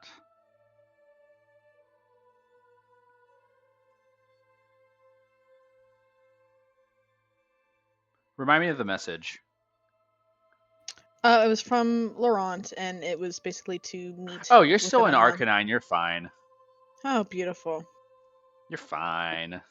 Beautiful. How many days are left? I don't know. Probably like Oh. half a month, maybe. Still, like you probably got like a Oh, week time. You guys made good beautiful. pace on the way here, but you're within a week's time for sure. Yes. Okay, perfect. Are you good, Beatrice? It's Yumia's birthday. Oh, What is that? I'd. Mm. I don't know. Hmm. That's a good question. Gee, I don't. She just kind of looks at him.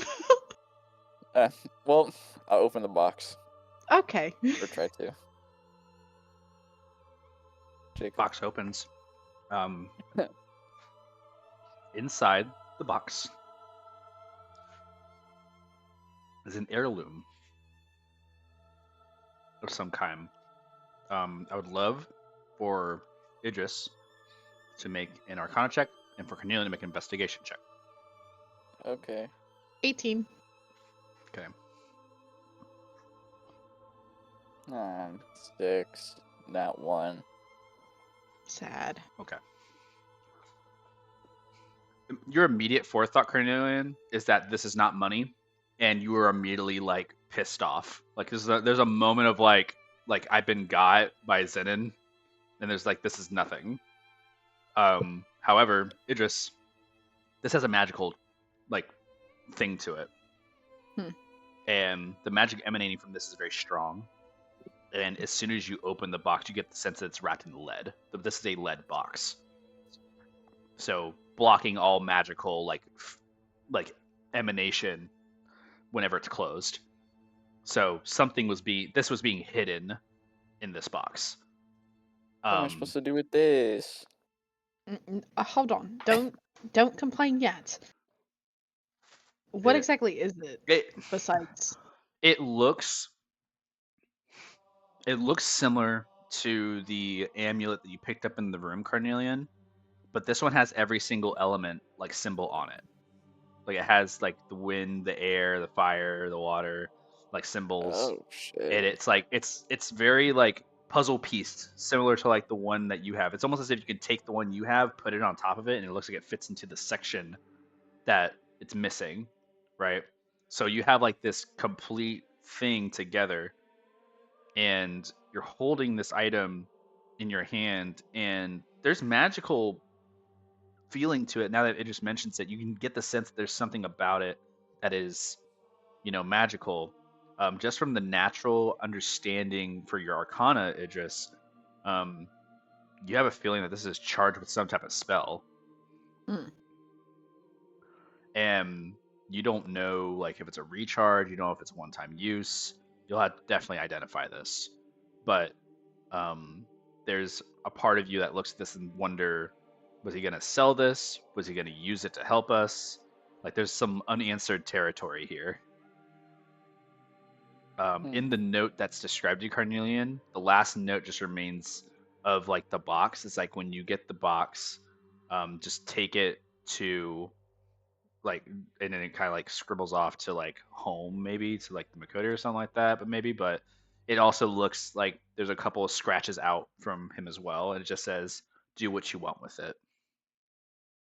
You see that he's kind of given up at the end of the statement because the time was running out at the end of your echo shift. Great.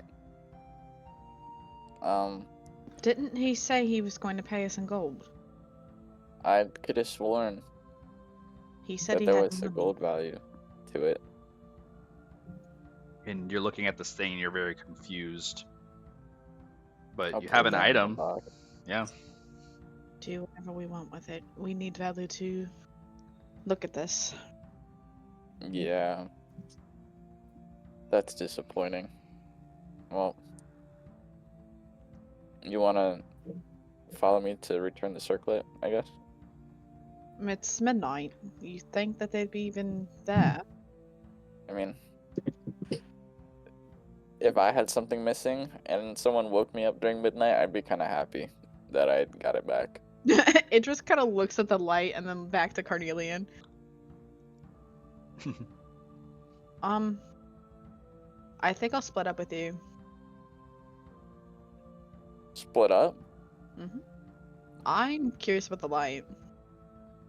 That looks pretty far. I can walk. How far away would it like roughly be, The Jacob? initial shine into the sky, bright as day, almost ignited like the whole entire night for a second. But now you see it. It is like you look at the Arcanium beacon from Halavar from the North Point, and it goes beyond that, and it's very like a thin line. You guys don't see the source from where it comes from, so you assume it's beyond like any peripheral vision. So more than hours away, for sure. But it's constant in the air. Like it has not left the air since. I think we would probably need everybody else if we're gonna travel far out, because this is out of our. Oh, you think it's that far? It Idris might now be. kind of looks at where it's at, and she just kind of shrugs her shoulders. And she's like, "Well, I'll come with you." And then she kind of opens her coat and then invites Cackle to sit on her shoulder. Yeah, Cackle comes out from the coat, crawls over, and like grabs the shoulder and like kind of goes into the hair a little bit, and, like crawls and just gives you like head scratches from the back.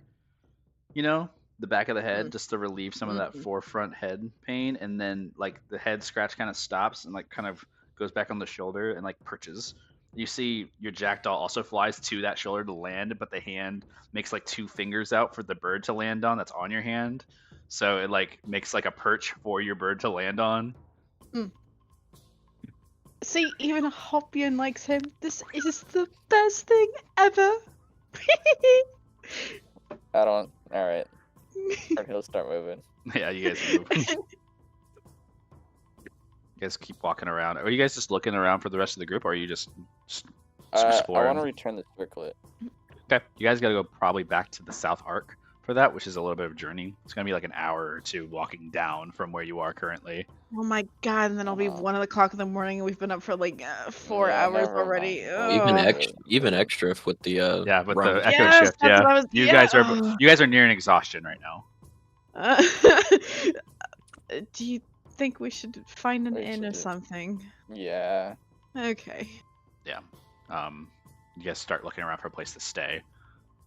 Where do you wish to look for a place to stay? Just nearby here? Yeah. Yeah. Yeah. Okay. You look around. There's a couple of places that offer some rest, and with enough gold, you can always make an argument for it. So we'll say, for the sake and purposes, you guys will find a place to stay in the Northern Arc, right? Near the Church of Tala, which is what you guys are by. So not a hard thing to do. You found a place to stay, so don't worry about that, like mechanically wise right now. You'll just return to this place when you rest, or if you want to rest now, you can. I mean, we'll go there. I don't think Cornelia would want to find. Well, shit. Do you? We should find Ymir. Here's the We thing. should. It's gonna be a clustered mess when we meet back with them all. Is that something you want to really deal with right now?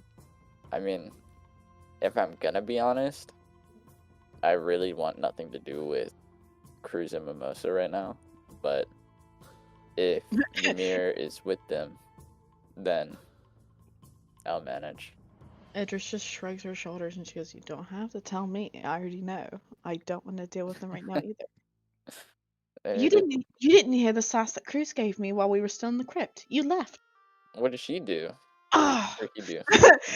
Idris just groans and puts a hand on her forehead, and she's like, "It seems he forgot the entire reason why we even were in that mess to begin with, and the monetary value that we were supposed to get from." And they're yapping while walking, by the way. Easy enough. as they're trying to find Some people everybody. like And turn she's like, attention to you guys and like yapping at midnight. You know, some guards are like And- looking, they don't care, but it's like some of them are like just like leaning at you guys and just giving you kind of the eye of like the eyebrow raise, of like, oh, interesting information, good tea, like you know, like walking. good gossip, brother. Been a And while. Idris, and listen, and he had this attitude with me, and yells at me, and I'm like, listen, Yells at forget- you. yells at me. I'm like, you forget why we're here. You forget why we're here. The entire reason we're here. I'll be like Ugh. patting her on the back as we walk. Idris is kind of she has this dramatic like stomping because she's a drama queen, so she has this like dramatic stomping, but it's not like she's like shaking the others, it's just exaggerated.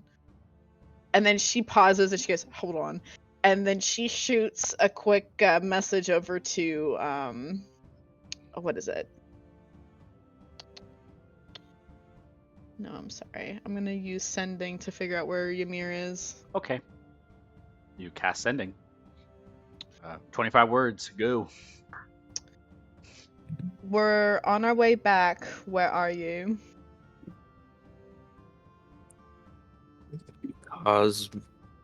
Cosmo Library, I think. Archive area. We'll be there soon. He does not hear Alright. that portion. She just says that out loud, and It's she's not a just back and forth walking. conversation. As soon as Ymir says his last word, it just cuts. And you don't hear You know like where? the do you know? Yeah, just come with me. She like opens the map and points at the building. Like center of town. Oh, great. We'll make it quick. I'm so tired. You guys walk. Emerging back to the rest of the group into the library. Same reaction basically time at this point for you all. Beam shines up in the sky and everybody in like the building. Some of the people are shocked, some of the people aren't shocked. It's also midnight, so not a lot of people are actually in here other than the four of you. What the fuck was that? Melu shrugs. You see Ymir, like he was about to like start walking back to his table, and he stops and looks at his arm, and then he looks up at the beam, and he's gonna snap his fingers and cast Shatter, and like the middle of like nowhere, like if no one's around, he's just gonna cast Shatter in the middle of the library Okay.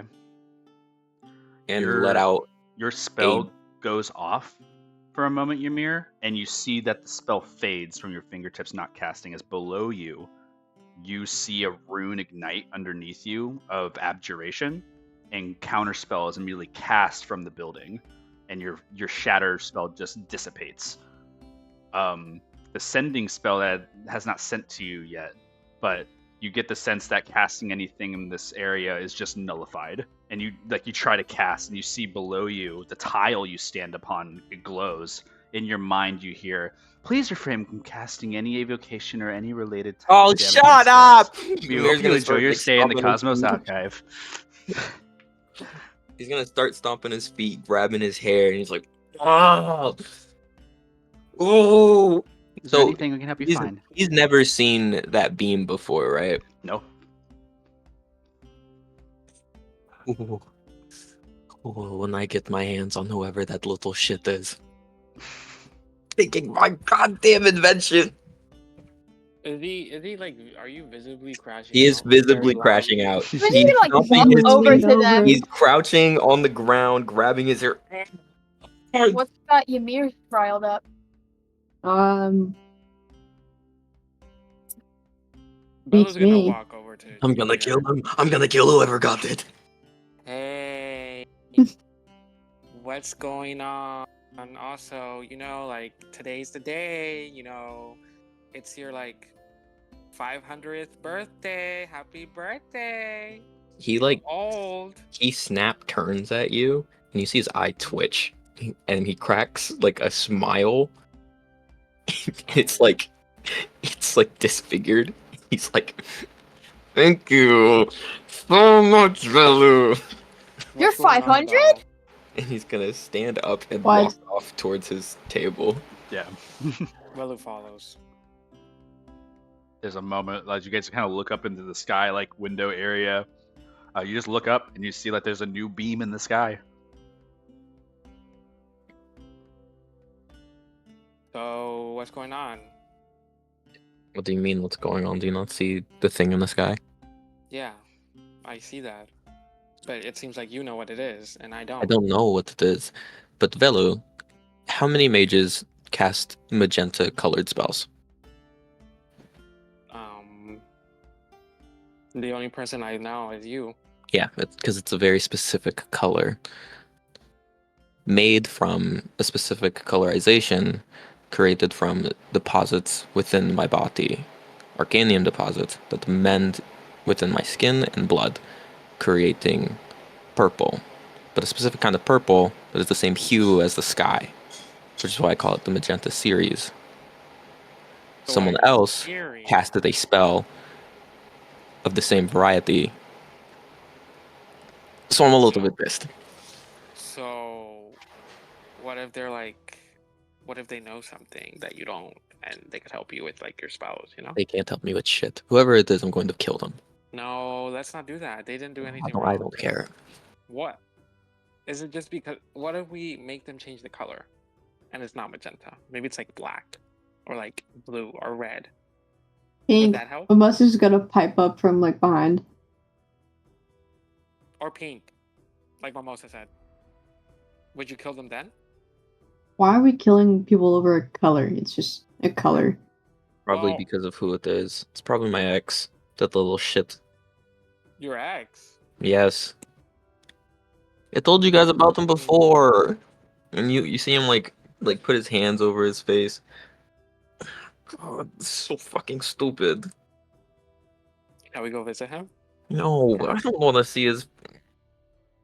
Next time I see him, I'm going to blast his face open Let's Why not would do he- that. because Shoot he's a an giant- asshole. Why would he How- shoot a giant beam in the sky? I don't know. Apparently, he's crazy. Did you not remember what Walter was talking about earlier? The last time we visited that Walter guy? Hmm. He's crazy. And I have the sneaking suspicion that he took the windsurfer pipe and now he's able to do the things that I can do.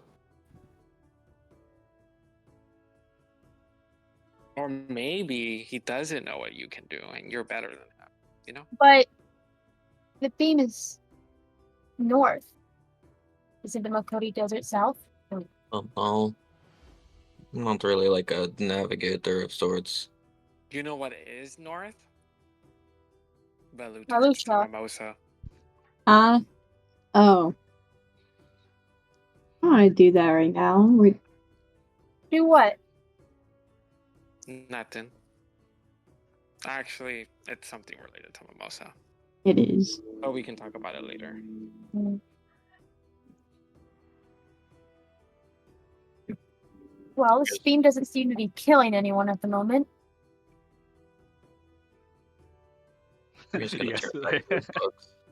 You guys, Do you think Carnelia and Idris are going after the beam? as you say that, I think it's at this point Carnelia and Idris actually enter into the library, and both Carnelia and Idris, in your minds, welcome to the Cosmos Archive. Please. take a Oh look my! around. Shut My name is up! Vodka. No! I'm overstimulated. Tough crowd. Yeah, I don't like that either. Uh-uh. Idris almost like turns around and walks right back out. You step outside, but all you guys see Idris and Carnelian, like, who step in. Idris immediately crashes out and turns around. Carnelian, you're just stepping there and you just listen, but you see people. Is there food here? Idris, do you know if there's food here? It's a library. We're not gonna find any food there. Oh, Are you hungry? We could probably Yeah. find something to eat. let's do that. Why didn't you say something earlier? You guys walk Mimosa's away. gonna poke Father Cruz in the side and point at them. Cruz will just nod his head. All of a sudden, I don't want to be here anymore. Cruz is gonna walk over to them. Aw. I mean- Carnelian starts leaving. Wait, I'm sure that there's a food stall around here. Yeah, let's look for the food. Father Cruz, you walk up to them. They're walking, and you're walking. If you make a quicker pace, you just meet up with them. I am gonna make a quicker face. All right. Mimosa's following Mosa, you follow shortly behind. You approach. Anything you want to eat? I don't know. Hmm? I really want some type of meat right now. Would be nice. I need. Well, Oh. glad to see you made it. Oh, hello. Hear you talking about food. Why don't we all go together? Nah, I'm good. Actually, I'd like to take Ymir. It's his birthday after all. Yeah, but then everyone's gonna go. Our birthday's that important? I'd like to think so. He'd probably want all of his friends around. Idris just kind of looks, like her head slowly turns to look at Father Cruz. First, just gonna be smiling. Mimosa is standing there, like, confused and also, like, growing more upset as the conversation continues. Cruz is gonna, like, straighten up and look down at Idris. I thought about what you said, and I'm sorry. My religion is all about forgiveness. And so I often think that that means that only I need to be doing the forgiving. But that isn't the case. I know we have a lot to talk about, but for now, I hope that we can try to make amends. I'm sorry, Idris. I didn't understand where you were coming from. I could have talked to you about it instead of just telling you about how I felt, instead of ignoring how you felt. I'm sure you both had a reason for what you did, and I'd love to be able to understand it. Because I don't think either of you are bad people. I think that you both are quite good. An eyebrow raises at that. And I don't mean that as in... I mean that as in my own definition. Not in yours, not in anyone else's. I see you as good people. Mimosa's gonna turn around and go back to the library. Why don't we all wish Ymir a happy birthday? If that's alright. And Chris is just gonna turn around and not wait for them. Okay. Give them time.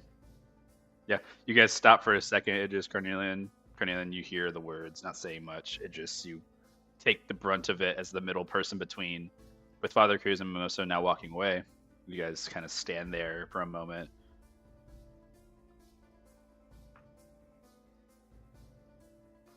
Man,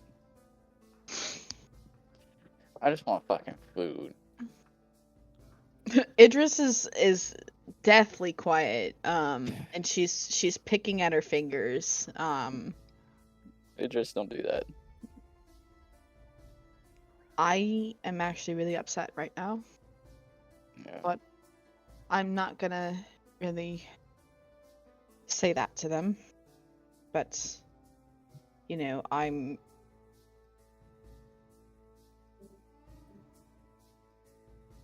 Oh. You know that saying, don't go to bed angry, you know, with partners or friends or anything like that. You know, don't go to bed angry. I am afraid to go to bed angry. She just kind of, she pulls out the map and she points, and I'm assuming there's like a tavern or something. Maybe, I mean, you have a overhead map. You do not have an address, or you don't have a name. You did pass a few things when you first are coming through the South Arc, but again, a couple hours of travel to get through the side of the city.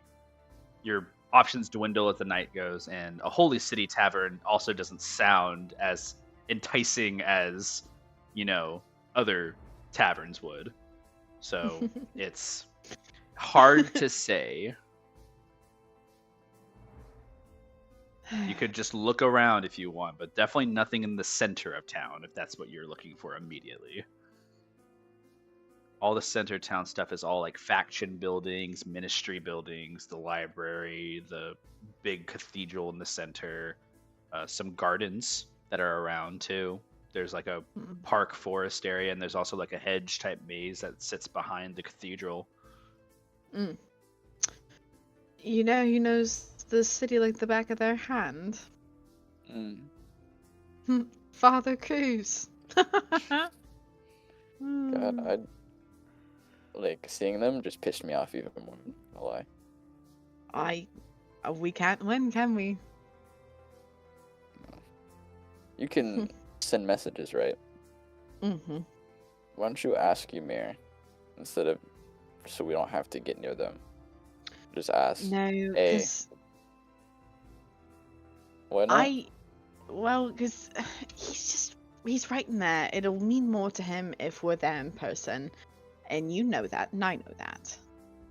Okay, I'm just gonna ignore them then. That's fine. Okay. Okay. They turn back around. Turn back around. As soon as you enter the threshold, welcome to the Cosmos Archive. Oh my- Oh my god. Please enjoy your stay. I am Orca. And this like kind of keeps going. Idris just like plugs her ears for a second, and then she just Still she's plays like, in your "Alright, head. Come on, Idris, if we walk back out again, we're gonna hear it again. Oh, we can't do that. Walk back Could I have- inside. Forward. I had a conversation with Ymir while they Sure. were all like outside. Yep, this is just Okay. between Ymir and Velu, but you guys are sitting there. Ymir, you're crammed back onto your desk and also more frustrated now. Not only did you find out you need Mithril now for your thing, you also just learned that there's someone out there who's doing who knows what, and it looks like what you can do. So you're literally just, seething right now. There's a lot of it's not much more studying right now than it is just making plans to counteract whatever it is out there to make it worse or do something better. And you kind of have revolved around this vicious cycle right now of, if this is revenge or if this is just better. Ymir is seething. He's copying down notes, but he's like one hand copying down notes, the other hand like running his hands through his hair. Belu's like right behind you, like trying to read your notes, and he's gonna Don't ask read you. my Like, notes. don't read your notes. I'm gonna ask if you want to read my notes. No, he was gonna ask you something What? while he was reading your notes. So what are you doing exactly? Research for my series. And what did that entail? You usually never ask me questions like this. Why do you want to ask now? Is it because it's my birthday? No, we both do magic shit. I Yeah, just but we've have a both been better. doing magic shit for a while. We've also known each other for a while. So it just seems odd that you want to know now. I want to know now because you have this person who you seem to have anger at, and I want to know why. Well, honestly, I fucked him over first. But it seems as though he fucked everyone else over as well. And So, I think he might have fucked over Zenon, and that's why Zenon did the things that he did. And now Zenon's dead. And he might have an item that can cause probably mass destruction. And I also saw my deity or talk to him in a dream the other day, which I haven't really come to terms with. My grandpa's dead. Zenon's dead. I have to go back to the blacksmiths and tell them that they can't make the emerald amplifier the way that I want it to be made because I need mithril now. The new item that they got is possessed. You guys hate each other. Well, I don't know about you, but everybody else hates each other. It's my birthday. I need to deliver a leather over to. It's just a bunch of stuff. Everything is just a bunch of shit. So you want to know about my magic? I'm just doing research on how to even do more magic.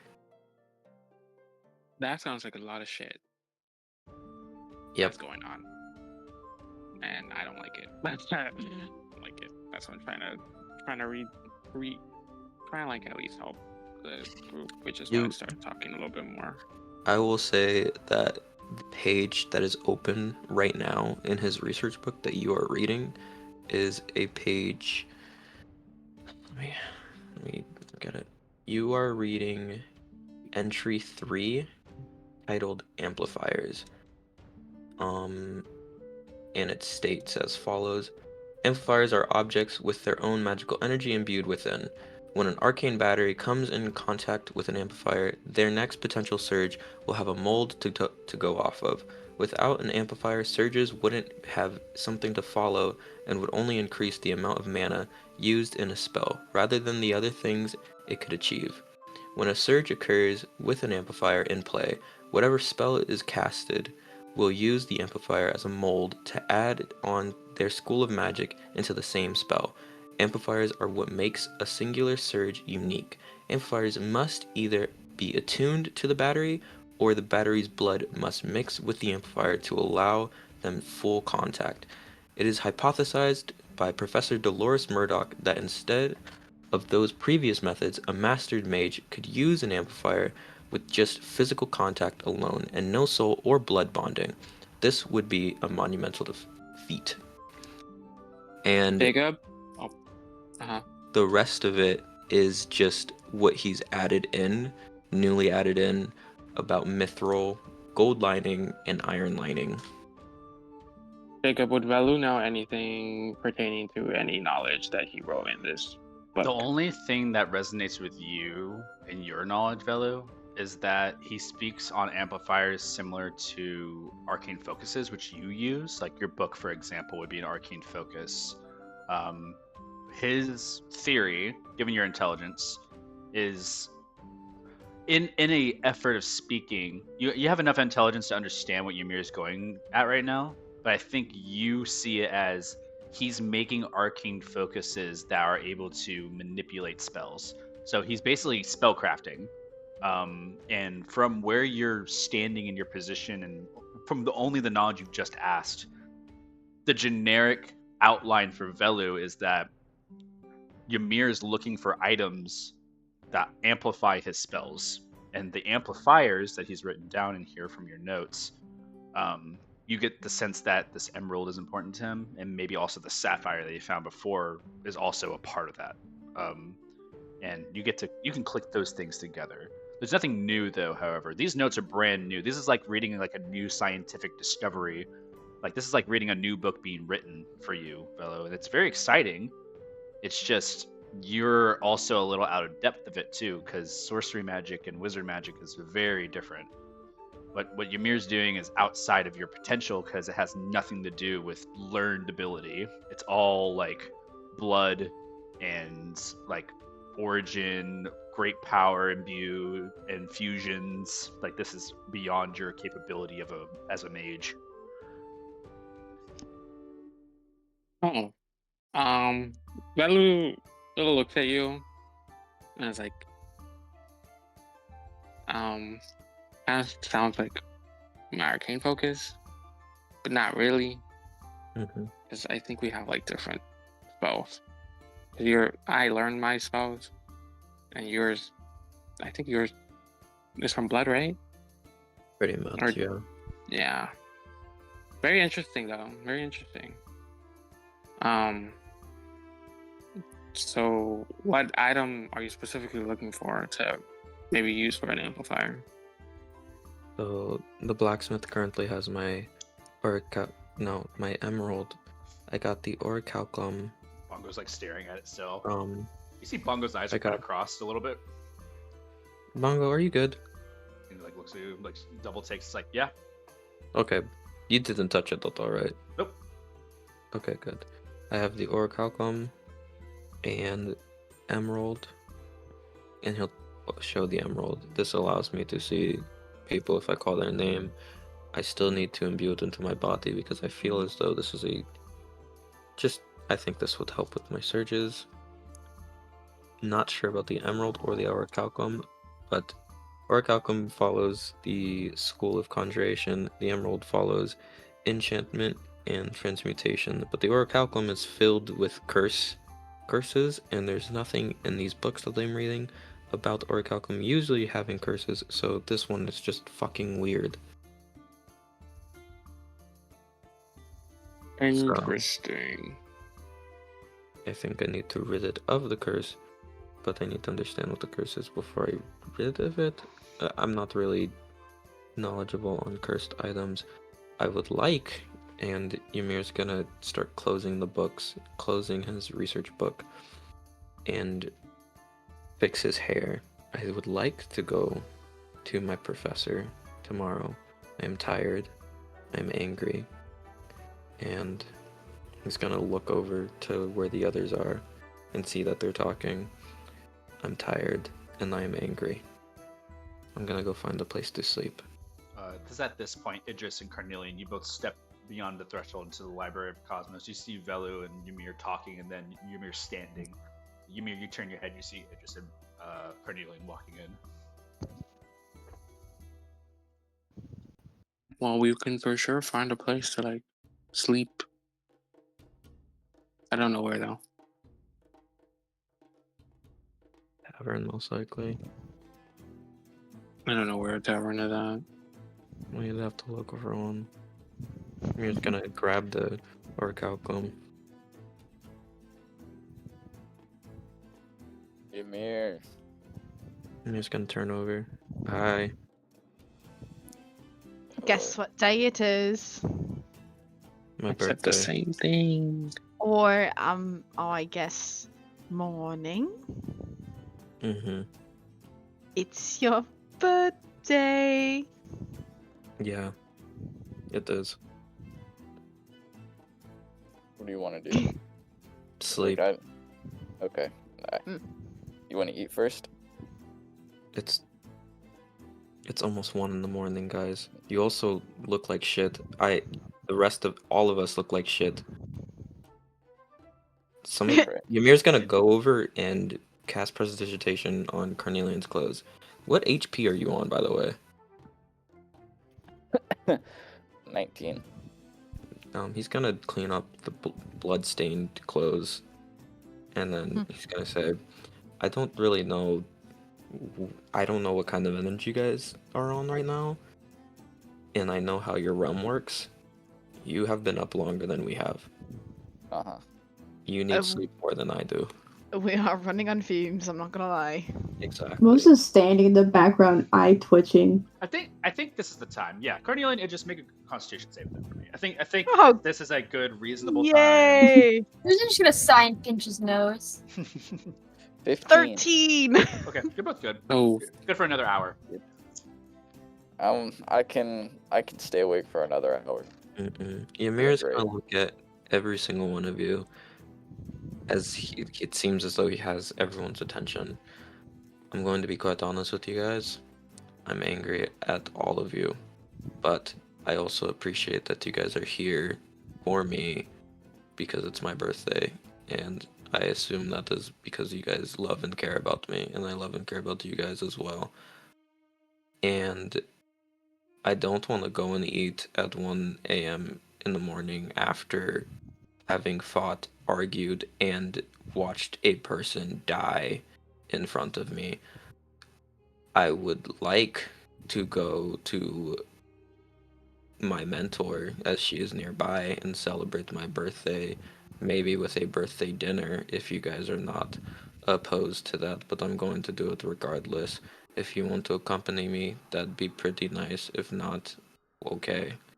But right now I'm going to go to a tavern and I'm going to crash. And he will grab his stuff and head out. Before you leave, there is no taverns nearby, but there is places around that you can find places to stay. Alright. Just heads up. Alright. I'll see you guys later then. Okay. bye byes. Ymir takes his exit from the library. I'll say the cost of staying for a night just in a random location, Ymir, with your persuasion, I would probably say that you can probably get away with like 2 silver for a night. Alright. So yeah, you can take away 2 silver from your inventory and just get an easy place to stay. I would say you can choose the North Arc because it's probably the closest to travel in regards to, going to your professor's estate. So that might be the easiest way. Idris, let's go too.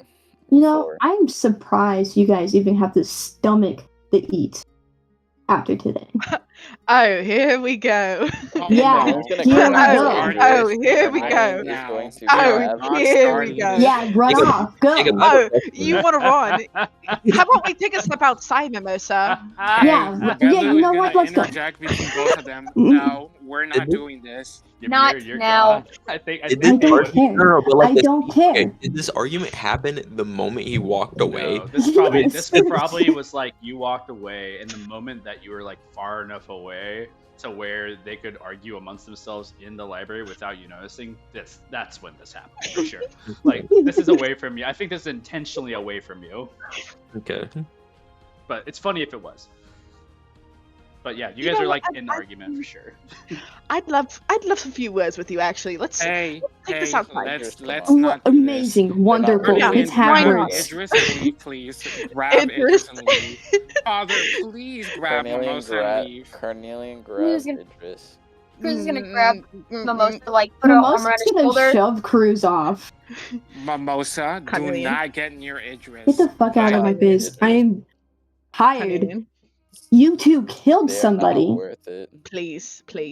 They're And not Five- worth it. 5 Idris, minutes. Idris, A man please, is dead. please, And you're Five talking minutes. about, oh, what should I Mimosa, we eat? can't- What should I eat? Mimosa, we can't Why fight is that right the now. thing? I don't 5. care. Why is this what they're concerned about? Can we take this Zenon is dead. outside so we're not interrupting people?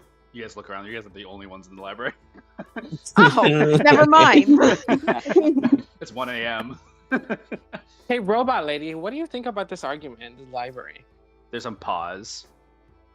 You guys hear something in the library move, like gears.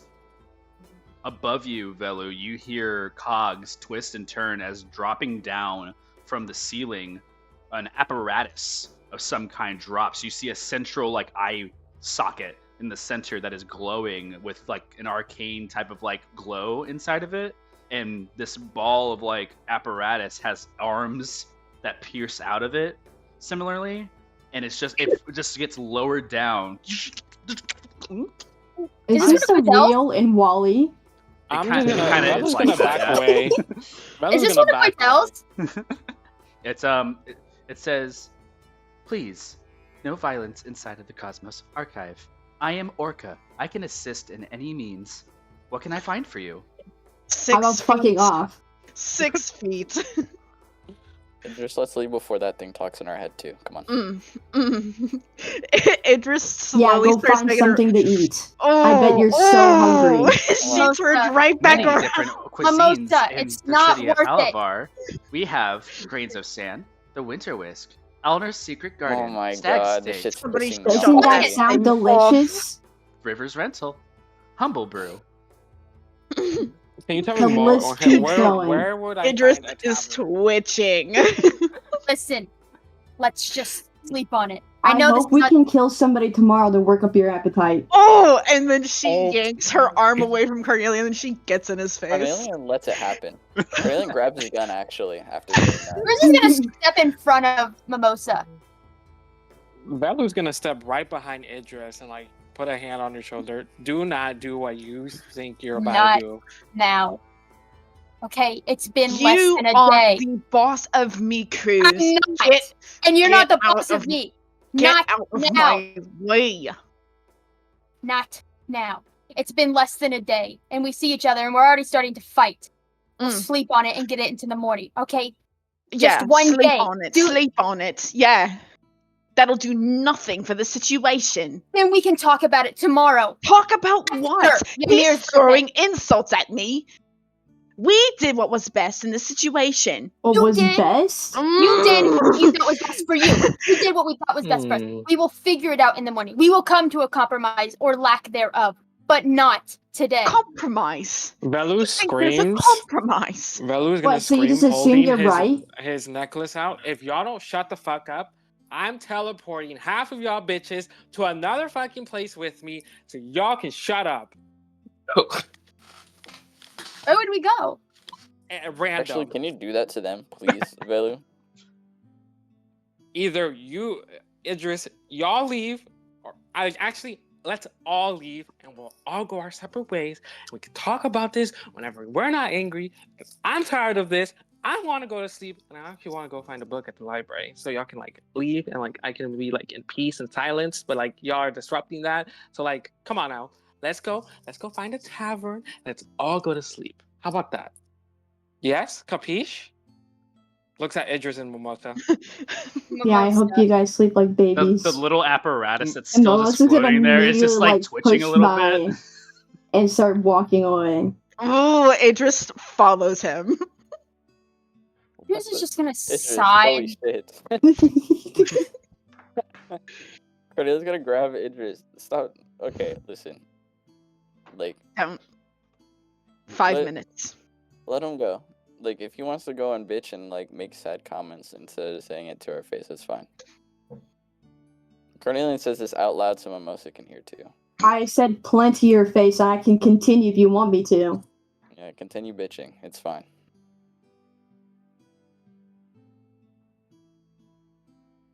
Was just gonna shake his head. Oh, I'm sorry. Are we muttering under our breath now? Oh Yeah. my god. Hmm. I just Oh don't my understand god. what You you know want us to do. Both of you, what do you want? I'd at least like to see some guilt. Especially from you. Mimosa's pointing at Carnelian. Cornelian, I'm feeling what do is you want? talking to you because this shit's annoying. Yeah, it is annoying. You wanna make You petty ass are comments annoying. when I made a decision. You made a decision, Mm-hmm. and then we all told you, people you should be listening to, your friends, hey, maybe you shouldn't kill this guy. Because we solved this problem already, but you decide, oh, I'm just gonna go through with it. You don't even think about it. You just shoot him anyways. I don't I think hope- about it when know. I sat in my fucking realm for 4 goddamn hours debating with him whether I should kill him or not. And that You is the decision I made at the end of my realm, and I kept to it.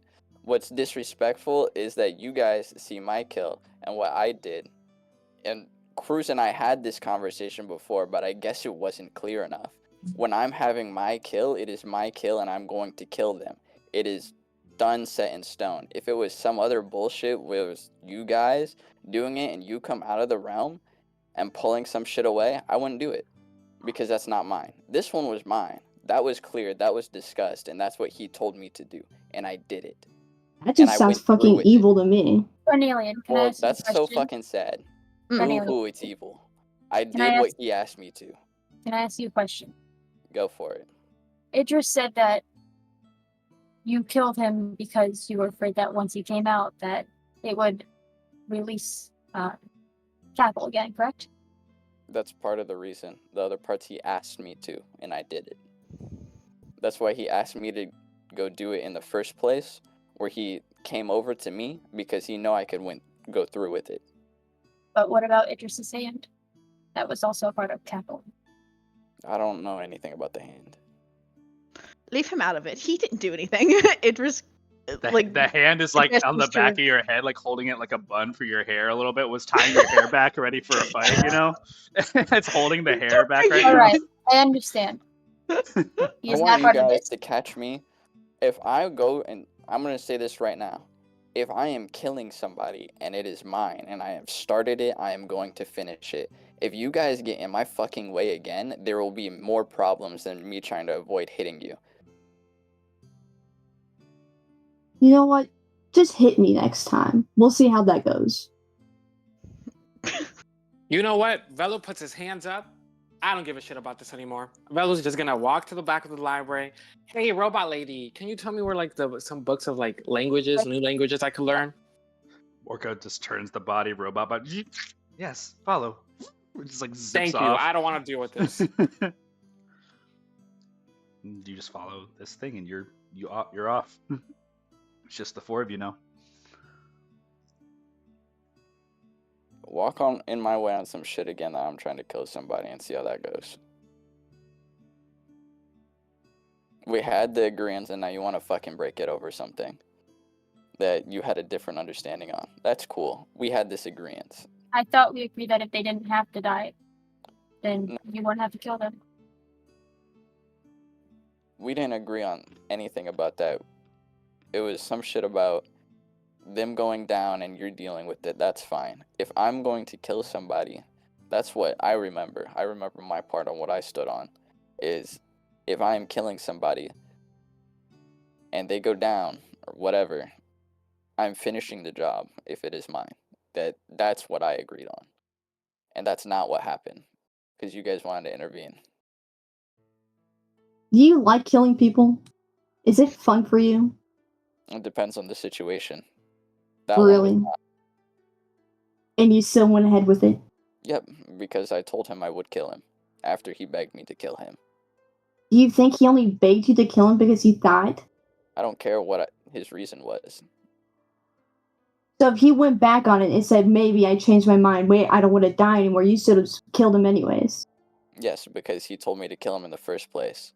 If I'm talking to this guy and we have our own reasons on why we think he should die, and he says, do it, of course you're going to want to live. Of course you're going to fight to live. You're sitting there begging to die. Yeah, like saying it before anything happens. Sure, you can agree to it. Afterwards, even if he is begging me, which I would make that clear to him, if you beg me, I'm not going to stop. I would have kept going because I would have made that shit clear. Why?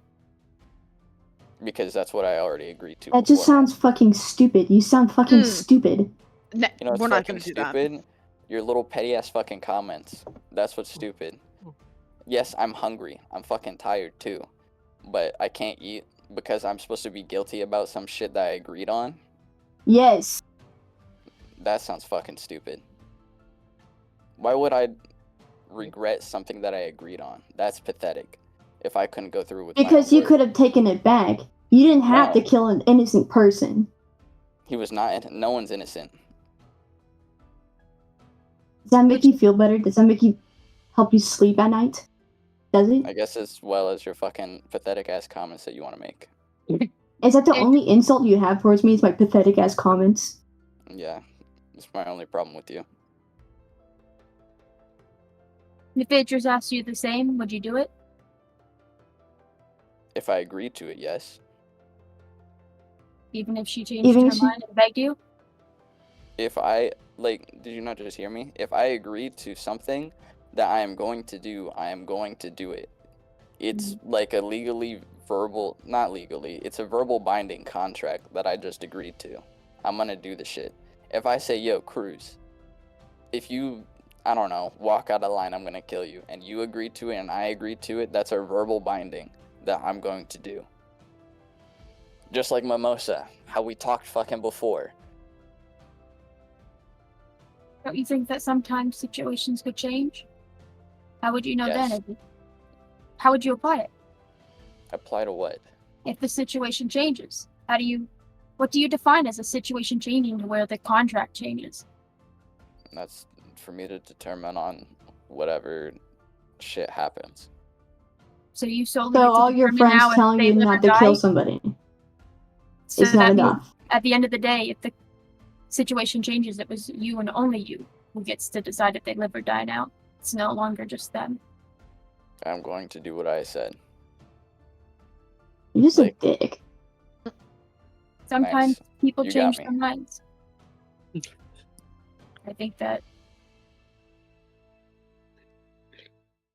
I don't understand the point of this conversation anymore.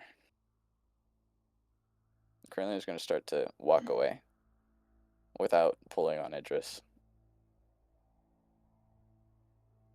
Idris is just staring them down at this point.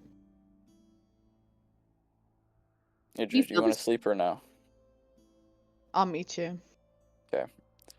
Cornelian's leaving. Cornelian steps away.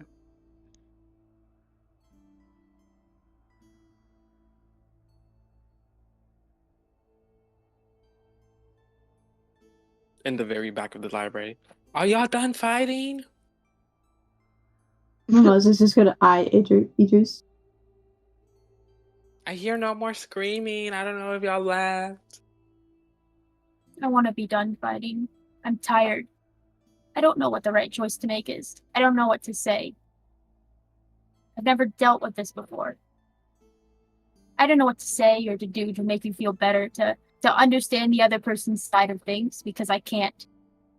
Everyone has their own moral compass in this. Everyone has their own personal choice on how they would have handled this situation. I don't know how Idris would have handled it, or Ymir, Velu. Maybe Ymir would have said that there was another way than killing him. Maybe Mimosa would have said that he would have fought till the last second, but maybe done it in the end if there's no other choice.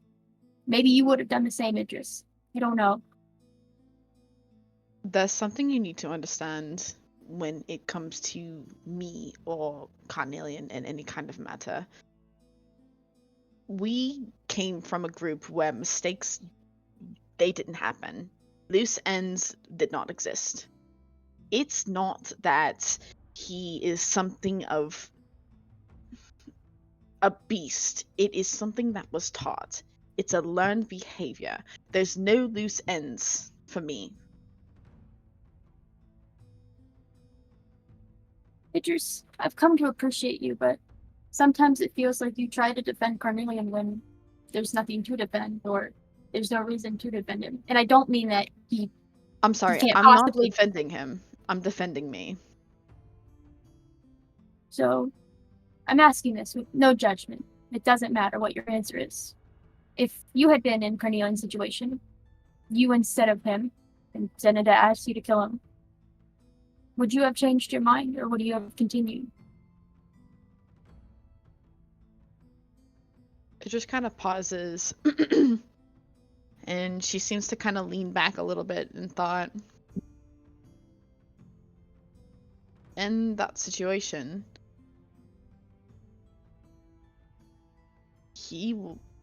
I think I would have done the same thing. Here's the thing. When we came out of the realm, Carnelian had almost, killed him. When we came back, Berenger was already dead. In that situation, I would have adjusted. But if we had killed him before we even came out, he would have been dead either way. I'm not mad about what happened in that little realm. It was happened after. Oh, So, pray tell.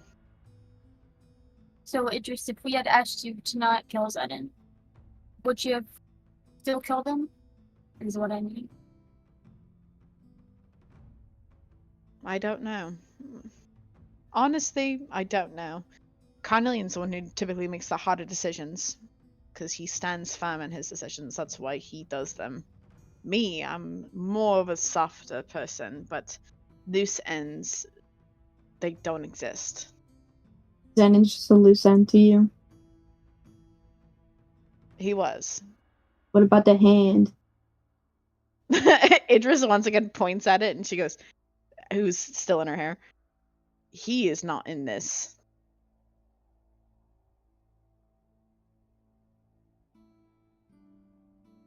But if it doesn't matter, right?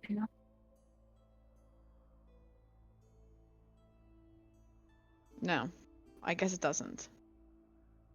Carnelian seems to think that he made the right decision, regardless if he did or not. I mean, he chooses to stay firm in his decision. But then that comes with the future of, if he stays firm in his decision, he says that he's the one who can make it. Even if they change their mind, it's up to him to hold his end of the bargain. No matter what. If you make a contract with him, your life is in his hands, no matter how you feel about it. Mm-hmm. Does that make you uncomfortable? Well, I think I know enough to not put my life in someone else's hands. Sometimes you have to. I guess I'd be putting my death in someone else's hands.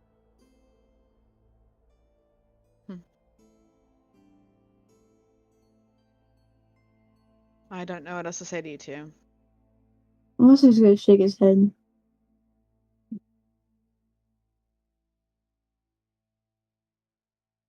Quite funny. People, for a short time can change your life drastically.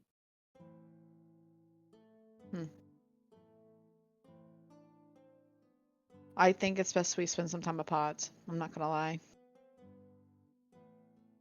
Bruce will just nod his head.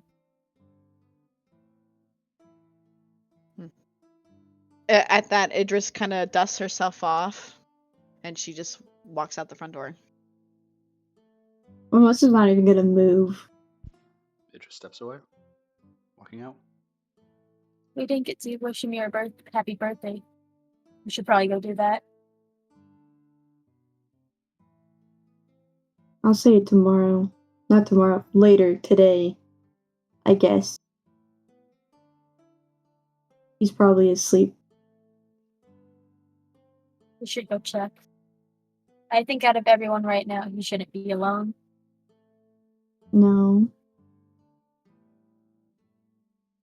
He's been through a lot. I know Zenon meant a decent amount to you. I'm sorry he's gone. He didn't mean much. But he was still a person. He was. He had a family we never met. He had a past we never got to learn. He had his reasons for everything he did.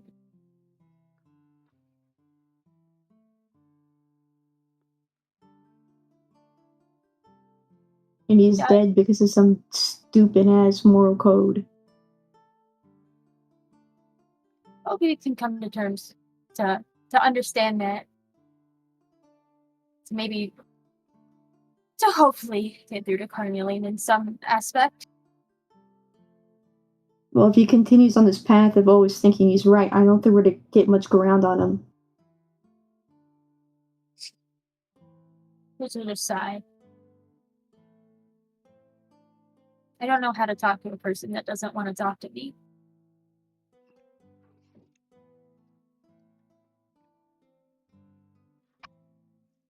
You can't force your ideals on everyone, no matter how hard you want to.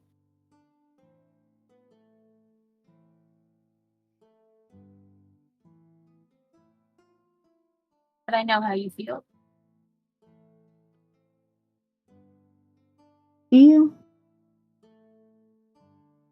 You think that I'm just emotionless? That I just smile while people do things I don't agree with?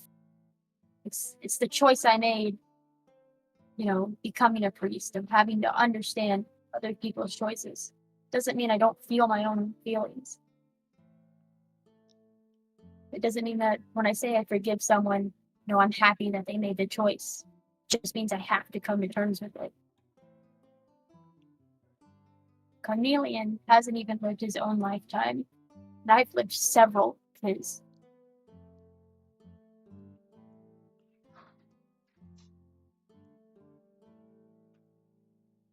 I was just gonna rub his face.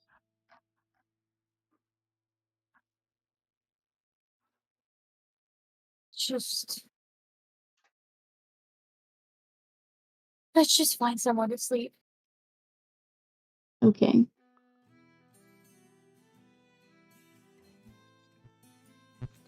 You two walk somberly, but with some urgency as well. Maybe you can catch Ymir outside, but as soon as you reach the outside of the Cosmos Library, none of your allies are seen anywhere nearby the central town.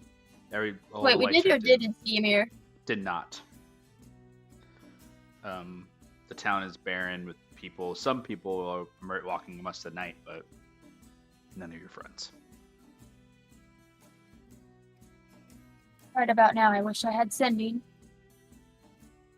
You guys find a place to stay. Wait, but we want to find Ymir. You will not find Ymir tonight. There is no way that you guys could find Ymir in this small town. Even Father Cruz, you're well aware that Ymir could be at a multitude of many different inns or places. It'd be the morning before you guys found him. But all of you are gonna enjoy a little bit in a second. Philip, back at the library, you kind of wait for a moment. No, there's no more noises. You're kind of like with this apparatus that's pulling out books and like holding them for you. Yeah. and it's like just holding books ready for you, like to take a look. And as you're kind of like also like perceptioning, like to hear your friends, as soon about 30 minutes passes, you don't hear anything. You take a look back to the central area of the library, and there's no one in here except for you. It's like almost 2 a.m. now. Yay.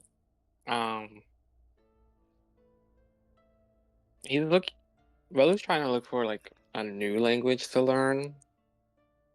He's gonna ask the robot thing, what language should I learn? Just a moment of pause. The utility of celestial and infernal is often not read about due to the lack of the divide separating the gods and mortals. I do not know this language personally, but I found it interesting in my time. Your time? Were you alive before? No, No. Before your time, what do you mean by that? before my creation, Who created you? Halavar, searching.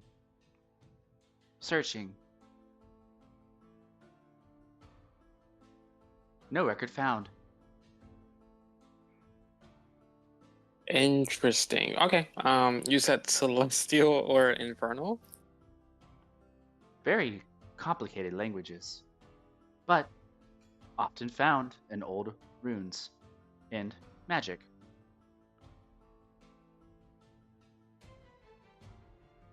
Hmm. Can I get a... Let's go with infernal. Can I get a book with infernal? The Like basic apparatus book? slides across like the languages section, going to like some of the bottom shelf books. You see some lexicons that are like locked, like with locks on them, and they don't touch those ones, and like grab one of the ones that are open. It's like Basic Infernal, section volume 2, understanding the lower plane. Hands it over to you. Hey, Robot hey, arms, let's go. hey, robot. Why is there books that are locked? Some of these books are registered for the Cosmos Archive for use of training purposes. And some of these training purposes involve spells. All spell books are locked, so that way no one may access the spells for free. So there's a price with opening those books? Only authorized members of the Cosmos Archive can open locked books. Please see one of our following: Archbishop Xavier Ronan. That's it? Yes. Okay. Does this locked books also apply to the restriction area you brought me to, like close by? Access to the restriction area is forbidden by any mortal. Only artificery and other machines are authorized beyond the point. Why? Restricted section is reserved for waiting. Error. Restricted section is found for error. Okay, I'm sorry for asking. Anyways, thank you for the bug. Bye. Bye. I'm taking the bug. The apparatus just shifts back into the ceiling and just starts rolling around the ceiling, like observing at all times. I'm just gonna leave the bug and go find a random ass tavern. Let's go find a tavern. As you leave the Cosmos Library, we're left with a split of many different people in different taverns and places. The rest of you who have found places to stay have already paid those costs. Those of you who found a new place to stay, the cost of finding something this late at night for somewhere to stay is going to be roughly about 1 gold piece. So if you just remove 1 gold piece from your inventory of your currency, you're able to find a common place to stay for all of you. A couple of fainted memories pass amongst each of you, and there's a heavy burden of the night that follows. Many different birthdays of Ymir that have passed over in the night. Some of them with your family. You get a little sad thinking about your grandfather once more. And you start to recognize the big family that you have left behind, the Makoti, and how long it's been. And I think that brings you to this point in the night where you ponder on what has happened in the Makoti since you have left. And that big beam in the sky keeps you up more than it does make you fall asleep. But there's also a little bit of a disheartening feature that your friends are all also arguing amongst each other. I think Ymir doesn't find much rest more than he does find purpose of what to do next.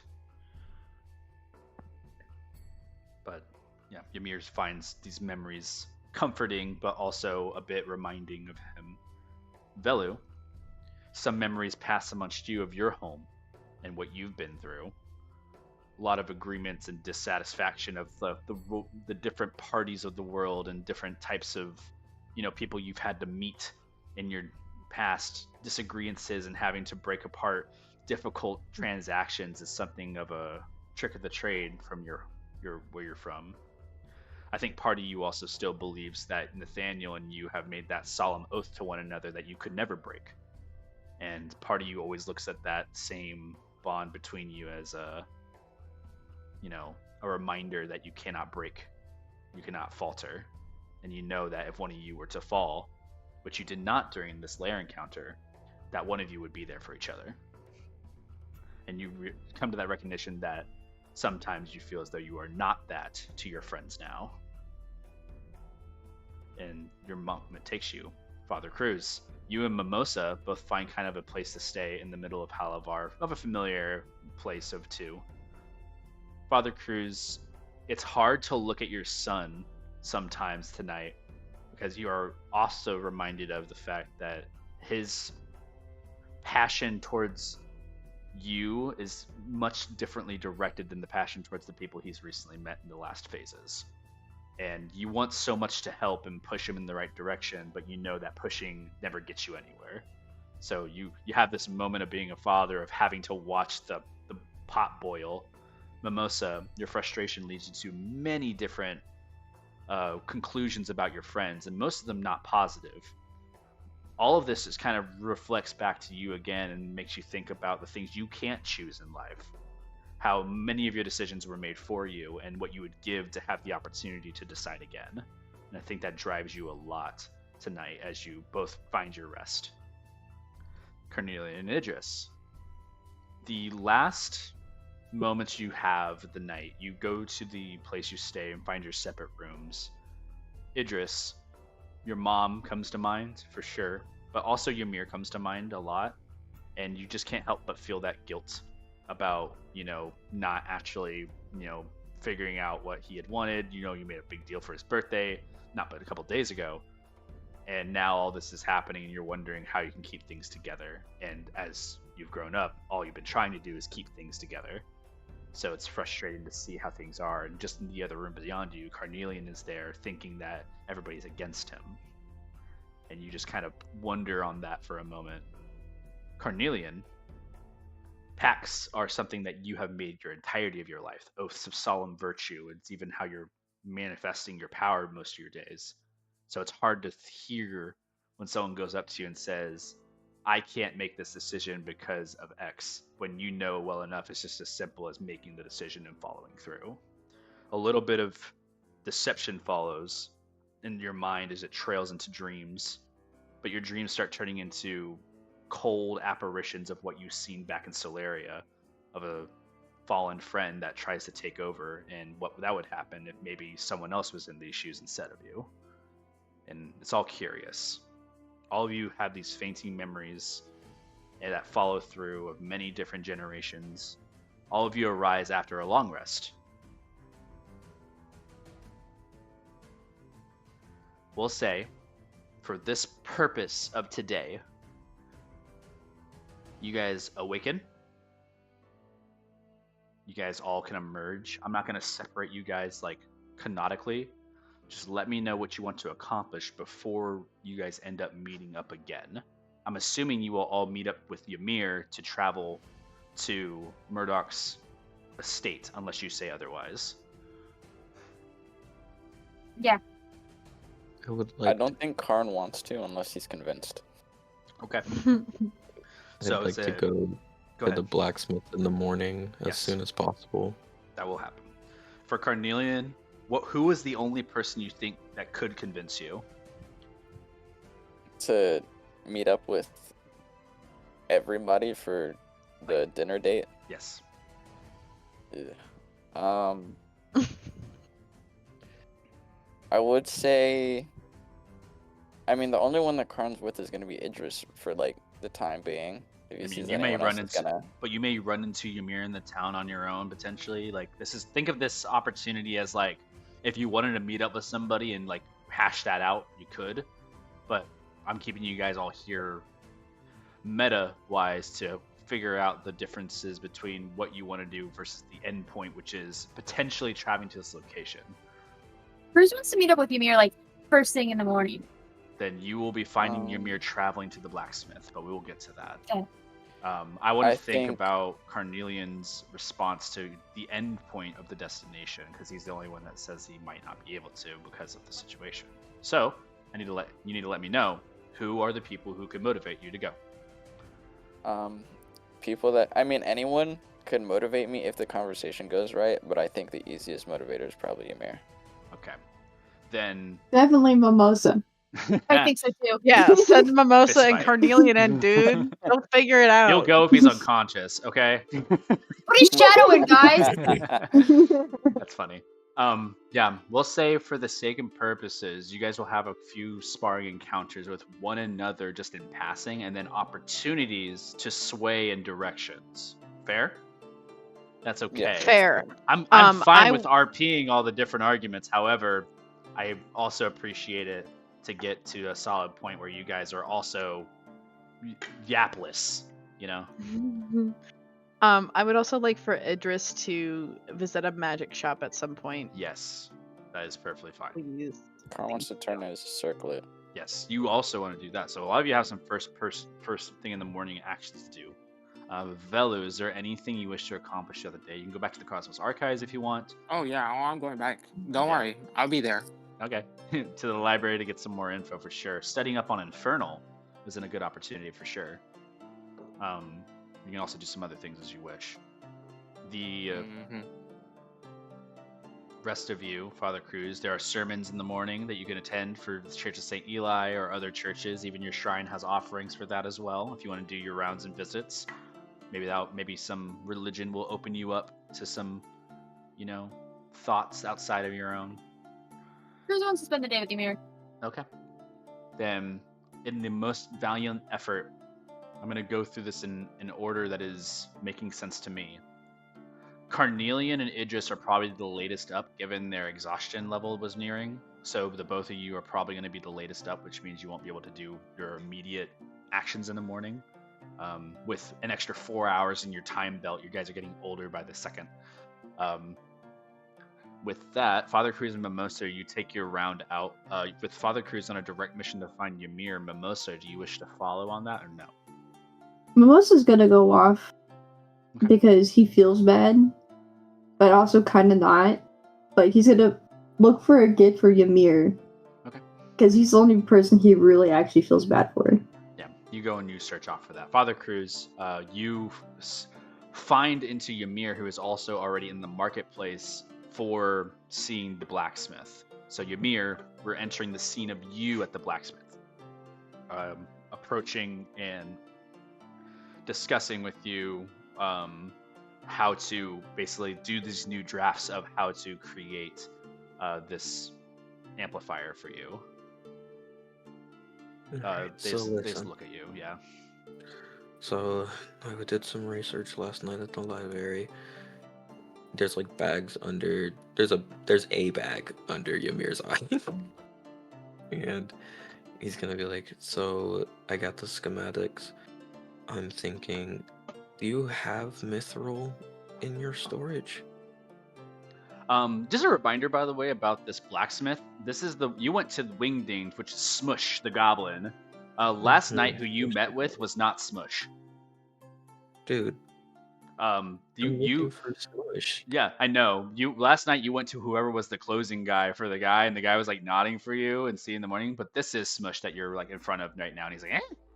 And he's like, Oh. Cruz is gonna Sneak up on Velo and sneak up on Ymir and ruffle its head. Ymir's not really gonna move. He's gonna. My guy told me you did it. I did do it. Can I get my money back? Yeah, I had it on the side. It's walks over. While he's getting it, Ymir's gonna turn back to see who it is. And see Cruz. Happy Hi, birthday. thank you. I'm sorry I didn't get a wish to you last night. I tried to look for you, but I couldn't find you. I went to bed. I told you guys I was going to bed. I assume you guys continued to do whatever you guys were probably going to do when you first entered into the library. So, that's nice to know.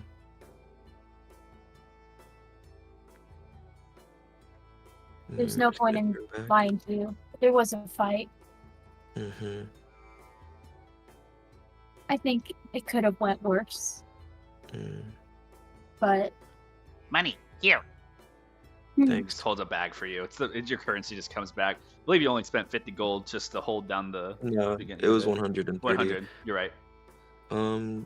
Yeah, I had to go back to the video. Yeah, while me too. this going. I was pretty sure he was like you guys were bartering like different things. So, but yeah. Okay, so I need mithril casing for the Mithril. emerald. Mithril. Do you have any mithril? No, but I can order it. How long will it take? What year is it? What cycle is it? Just give me an estimate. I usually get mithril shipments once every cycle, and I'm out. It's almost the end of the year. Cycle. Ymir just closes his eyes. Can I get my emerald back? Yeah, Thanks. nothing wrong. But I did look. Emerald, very valuable. If Yeah. you want to sell, okay. I'm gonna go now. He just like grumbles and turns around. But he does look and say, Mithril might be at the armorer. You might be able to get it from them, but it's gonna be expensive. Are you friends with the armorer? No. Fuck me. Okay. Good talking to you. If you ever get your shipment back, never mind. I don't know how you'd be able to contact me. Have a good one. Bye. Sorry. Can you point me to the armorer? Yeah, over there. and just like points in a direction. It's like across the street. Ymir's gonna walk over. Yeah, it's just like a saunter walk. Father Cruz, you're just kind of watching Ymir like go through it all, but he just feels bad watching Ymir go through the motions. You approach the Blessed Blade, Ymir. There's a large like long sword that's embedded into the top of the wood searing of this building, along with some armoring and station.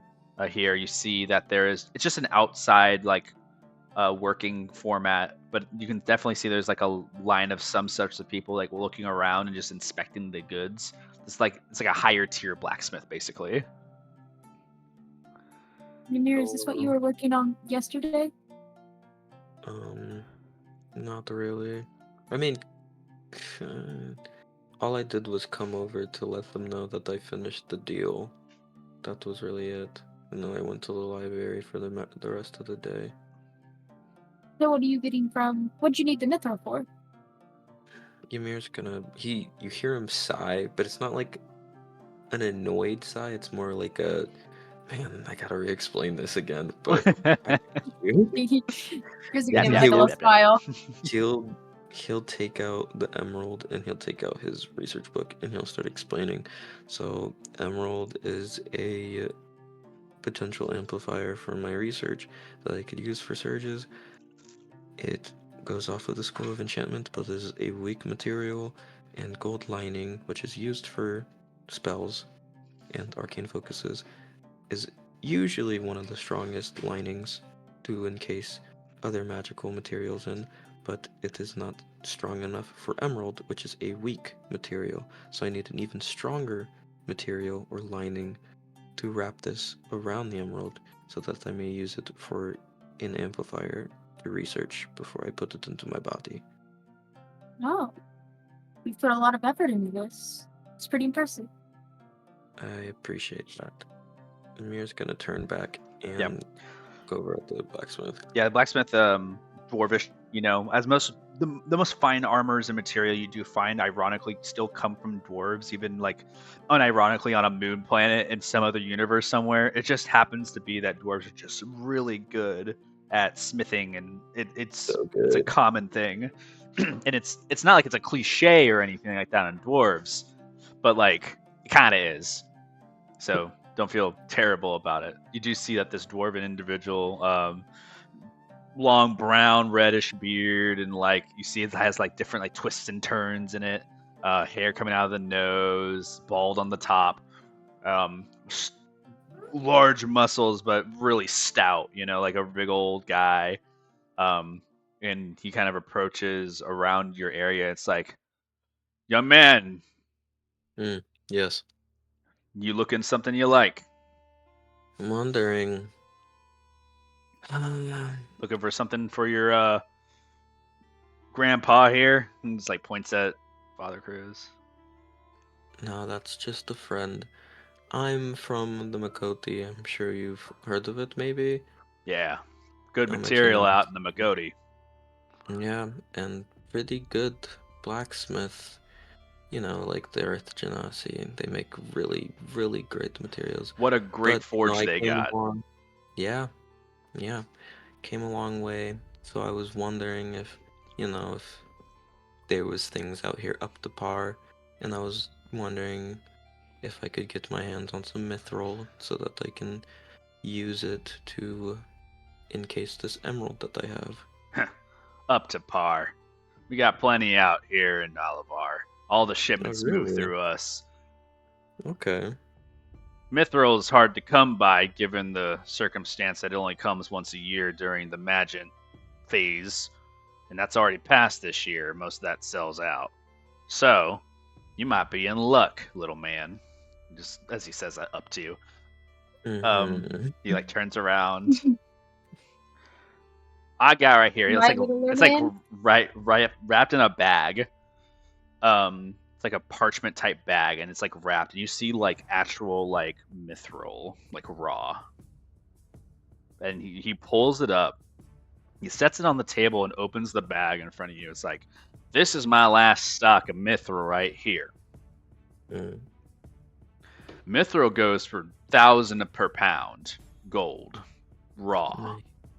I see. Halavar owns a decent relationship with some of the other kingdoms and trade for this kind of stuff. I happen to be an official depositor of mithril.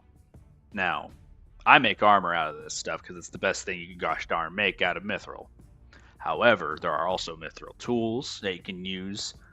You can also get different types of wiring for arcane type of machines with this. It's a many multitude of use, young man. Now, I want to say, if you just need a scratch or sliver of this thing, breaking off mithril, you'll find is very, very hard. So, unless you want the mithril to be cracked in any way or broken, there's no way that we can shatter this mithril to a point where you can only use it for a small device. Now, I say you make armor out of this because it's the biggest thing you can make out of it, and you make the most use. If you're looking for something small, you may have to find your own deposit. It's a $1,000 investment just for it to break on you. You understand what I'm saying there? I understand. I'm a little disappointed. I thought you excited me for a bit and made me think that you guys were as capable as, the native Earth Genasi that I'm from, because I know for a fact that they'd be able to make a small item out of Make this. an intimidation check? I think this is intimidation. Okay. That's going to be. It's gonna be a 19. He like swallows his like spit in his mouth before like trying like well But I mean, I guess I'll just get some service elsewhere. hold your Probably horses there, son. Listen, I ain't lived for 200 years just for you to walk up and say I can't do something. Tell you what, I'm gonna cut this mithril tonight, Mm. and you're gonna come get Okay. it. All right.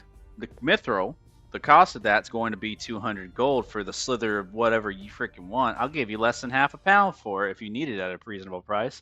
But I'll tell you Good. now, beyond the raw material itself, smithing it's your job. I'm not going to recut this thing. I only cut once. Don't measure twice. Sounds good to me. All right. You said the 200 deposit?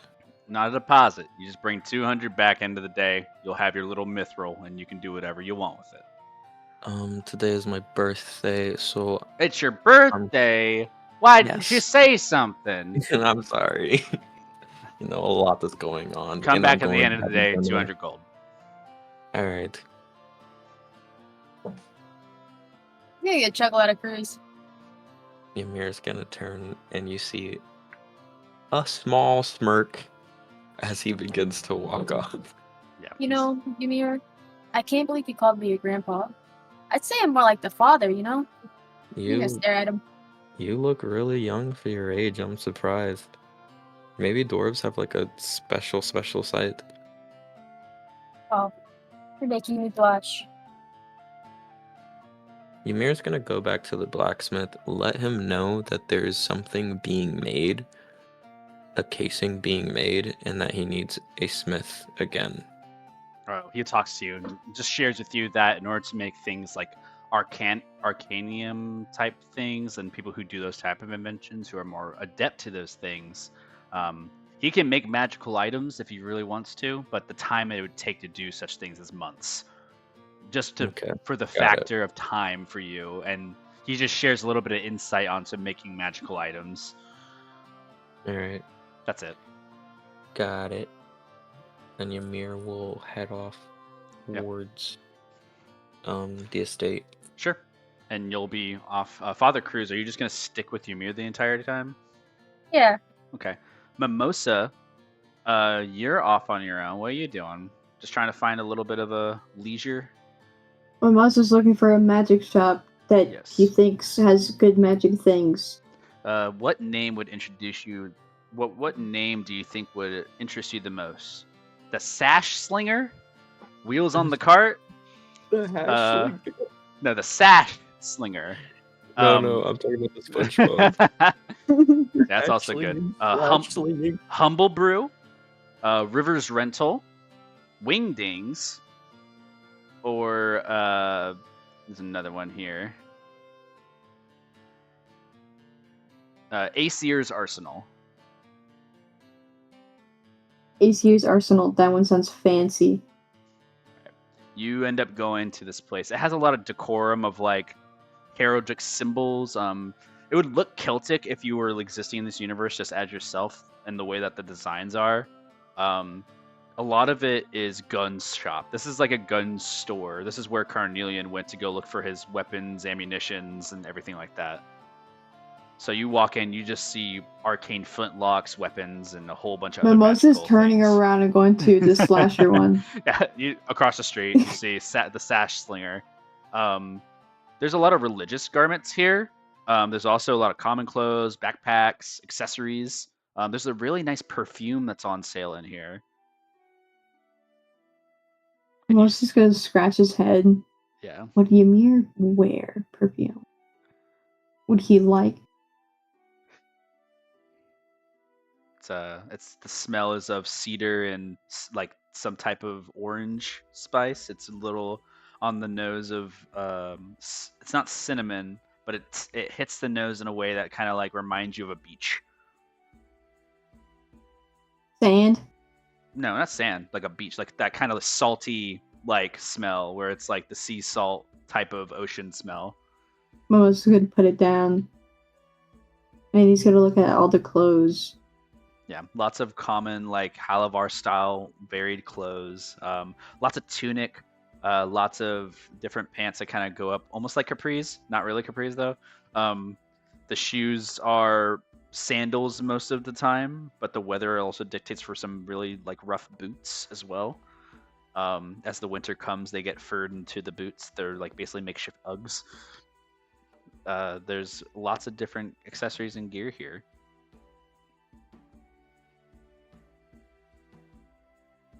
You also see there's a little sign on the left indicating religious garments free when you present your holy symbol. Mom's would be like, oh shit.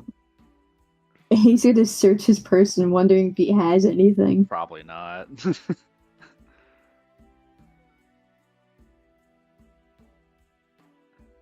He's gonna look for anything that's like purple.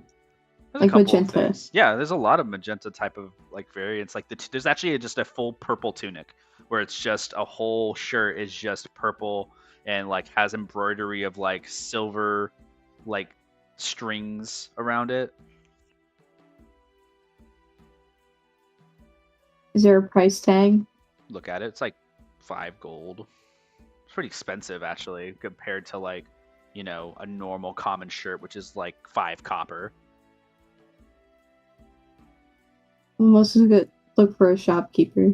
Yeah, you just like look around. You see it, the shopkeep is like just a normal human, just like walking around, looking, sees you. It's like, oh yes, hello.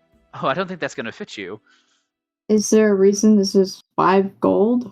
Oh, that's the fabrics on that is actually imported from north of Arlucia. The fabrics actually come from a cotton berry style. Are you interested in purchasing? Maybe.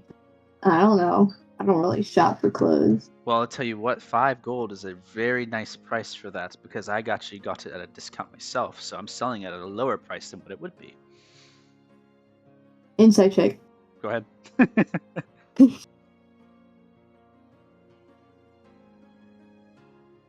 13.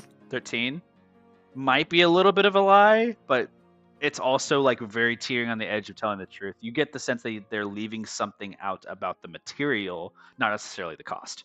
Why would you get it on a discount? Why did you get it on a discount?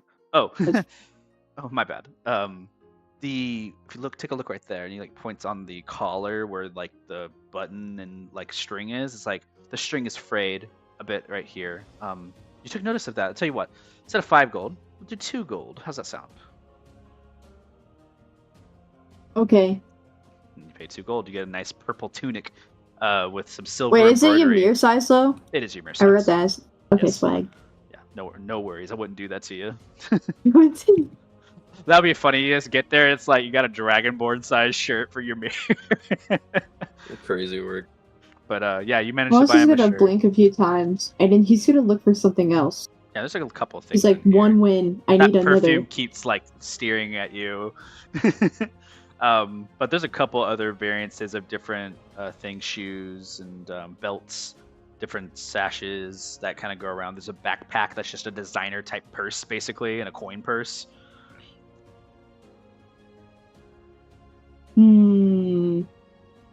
What color is the backpack? Backpack is a standard like leather. It's like an orange leather, but it has a like silver belt buckle type on it. It's very common. It's nice looking though. Oh, is just gonna like move it away. He's gonna look for something yellow. Nothing really yellow, unfortunately. The only yellow thing you find here is a pair of sandals that have a yellow flower on the top of it. And that's it. That's girly. Do you have jewelry? We have some accessories. Earrings. Does your friend like earrings? Yeah. Yeah, he has a pair of those. Take a look at these. And she, the human kind of goes over, opens a little bit of like some casing and shows you a couple of different selections. Some hoop earrings, gold hoops. You see like different diamond studs, things like that. You have something like, what's the word? Flamboyant? Flamboyant. Yeah. Perhaps. reaches down lower on the shelf, pulls something up. You see there's other hoops, but these hoops don't form circles. They actually form like kind of squiggles a little bit, and they go to points at the end. And at the points, they have like different like, what's it called? At the points, they have different studs on the end of them. One side is red, one side is blue. You also see one other kind of ostentatious thing where it's just chain, and it looks like a piercing of chain that goes from the top of your ear to the bottom of your ear, and it just lines the inside of your ear as like a chain accessory into your ear. Is it gold? It is silver. Most is going to shake his head. And for gold things, he wears gold. Oh, gold. Okay, let me try this. And just pulls out another one. You see a gold necklace. You see gold like piercings for like the eyebrow and like septum. You see like a tongue piercing in there. It's like we do some piercings here as well, if that's something you're interested in for yourself. Oh, really? Have you ever had a piercing before? No, I never thought about it. I mean, it could be nice. Do you like gold? I mean, gold's not a bad color. I mean, I can pierce you once for free. If you like it, then maybe you get another. I don't know where I'd get a piercing, though. I mean, given your form, I think a nose piercing might suit you, or maybe an eyebrow piercing. Have you tried you don't really have an ear that's external, so it doesn't show. So eyebrow or nose would be my safest bet. I was really rubbing his chin. Or have you done like, areola? Is that something that you're uncomfortable with? What is that? That place. It's your nipple. I think I'll stick to the face. Okay. A lot of people don't get that for the first time.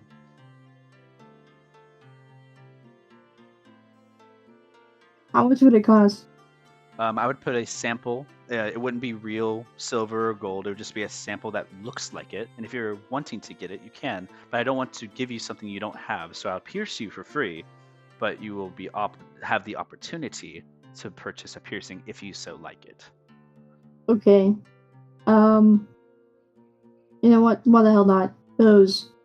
And just points at something. It's like, where the nose, and it's like, stretch you out, come this way and sit down. And for a moment, like a cut scene of like different blips of like you just kind of sitting there, kind of like tapping your fingers together, kind of waiting for a minute. All right, let me put the light down on you, and the light shines for a moment into your face, like a light cantrip. And there's a little like machine that they pull out into their hand that like's a crimping tool kind of, and they like put it up to your nose, and they put it there like a piece of scissors almost about to cut your nose, and you get a little nervous. And they just kind of look you in the eye. It's like, all right, it might hurt a bit. I don't know if you've ever gone through extreme pain before. I have. Snap. And you don't feel a thing.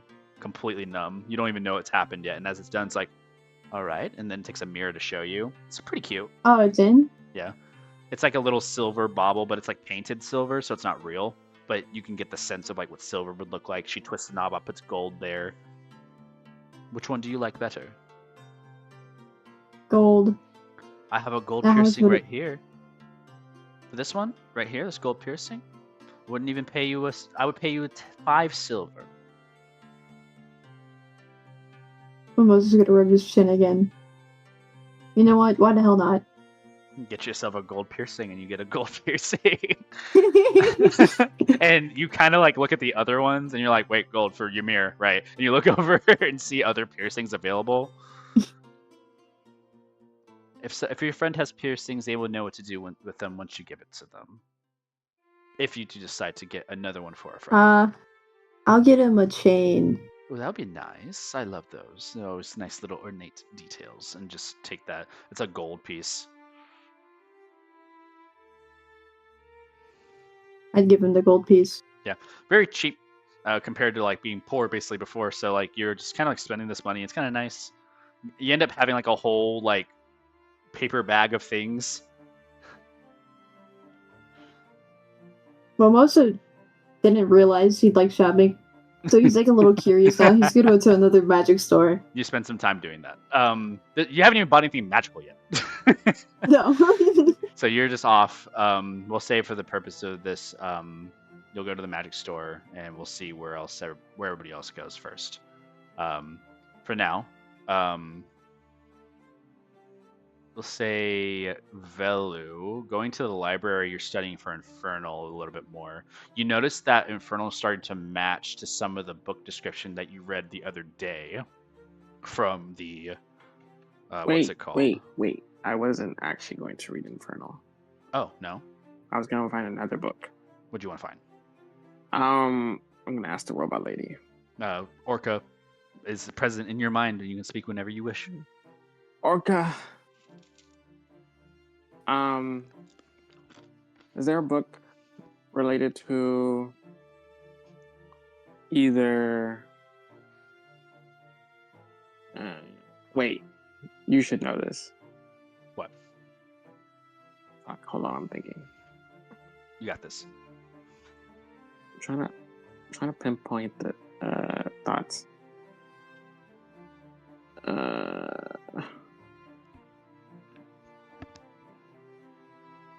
I can't remember. Fuck. Okay. While you're thinking about that, Idris and Carnelian, you both wake up for your day. Both of you have some means and things of which you wish to do. Food, probably on the first part. You guys spend 2 silver on just some food in the town. You just grab something for breakfast and have it together. Not too hard to do while you're spending your first part of the morning with one another. You take a one-time payment for the inn, so you're not expected to stay there in any type of means. Yeah, that's fine. Yeah. You actually managed to find a food stand that is from the Makoti. Don't know if that interests you or not, but you see it's called Grains of Sand. Mm. And it's like soft bread sandwiches and like gyros with like seltzer water. That's right. Yeah, you just get a couple. You get like a couple sandwiches. It's really good. That is like dip for the sandwiches that you're not used to. And you like dip your sandwich into it and bite. It's like a gourmet's. So good. Can I get extra of this dip, please? Yeah, you get a little extra of it. Yeah, it's easy enough. You pay like an extra copper piece. That's fine. I want to save the dip. Yeah. What are you going to use it for? Dinner later. Oh. Yeah. I think that'd be interesting. Yeah. You grab a couple of food and bites to eat. What do you guys do? Where do you want to go first, Idris? Well, I want to go find something for Ymir's birthday. And I know you want to go return the circlet, right? Do you want to split up or stay together? We can split if you want. I don't mind. Okay. Are you meeting back up for dinner? Probably not. Why? I don't have any interest in talking to Cruz or Mimosa after last night. I think Ymir would appreciate it if you went. Yeah, but I know. I think he'd appreciate it more if we didn't go there to argue. Can we maybe, I don't know, act like they're not there? Or something? See, I tried that when we went there. And then I know. it was just wanted to be said, so I think it's best if I'm just not there. He's gonna be really upset. Will you reconsider? For me? Please. I mean, sure, I'll think about it, but I know you're typically set in your ways, but I think Ymir would really appreciate it, and I would too. I mean, we'll see, I guess. Okay. I just don't want to cause more problems for his birthday. That'd suck. At this point, Idris and Carnelian, you both split off, taking your own like paths. Carnelian, you go to turn in your bounty. Easy enough. You managed to find the person who had dropped the thing for the bounty. Let me grab that real quick. Also, for the item that was in the lead box, you said that this circlet could fit in there, kind of like a puzzle piece. Well, you got an amulet that was in Zenin's room, right? Oh. So the amulet Okay, feels like a piece of whatever this bigger portion is. Okay, never mind. I thought you said the circlet. Yeah, no, not the circlet. Okay, yeah. Yeah. So you go through and you find the thing. Let me make sure I have this right.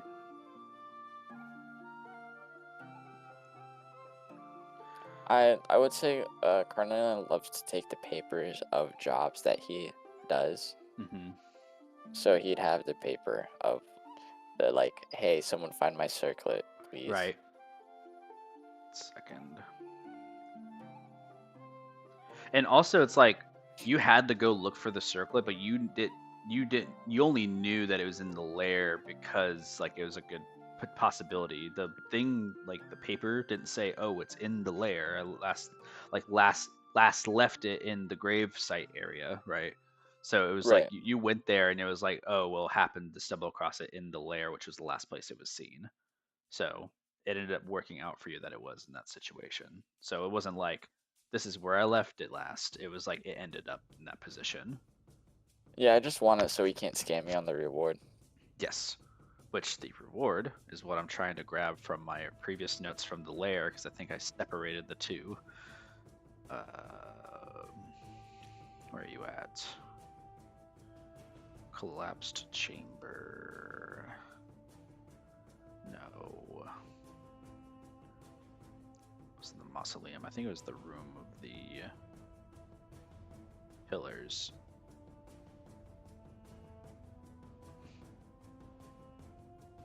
Yes. The value of finding the circlet and returning it is like 300 gold. Okay. So you managed to find the person and turn the circlet back. Is there any conversation you want to have with them or anything like that, or are you just trying to get your money and head out? Well, I'll pull up to the guy. Hello. It's you see that it's actually like a small it's like a halfling or a gnome. You don't sure at first, but they're wearing kind of like a hood. My conversation will be holding up the poster and then tapping on it. Yeah, and they hold up their like bag of like currency to give you, and they hold the other hand out to take the circlet. There's not a lot of conversation happening. It's just kind of like non-verbals.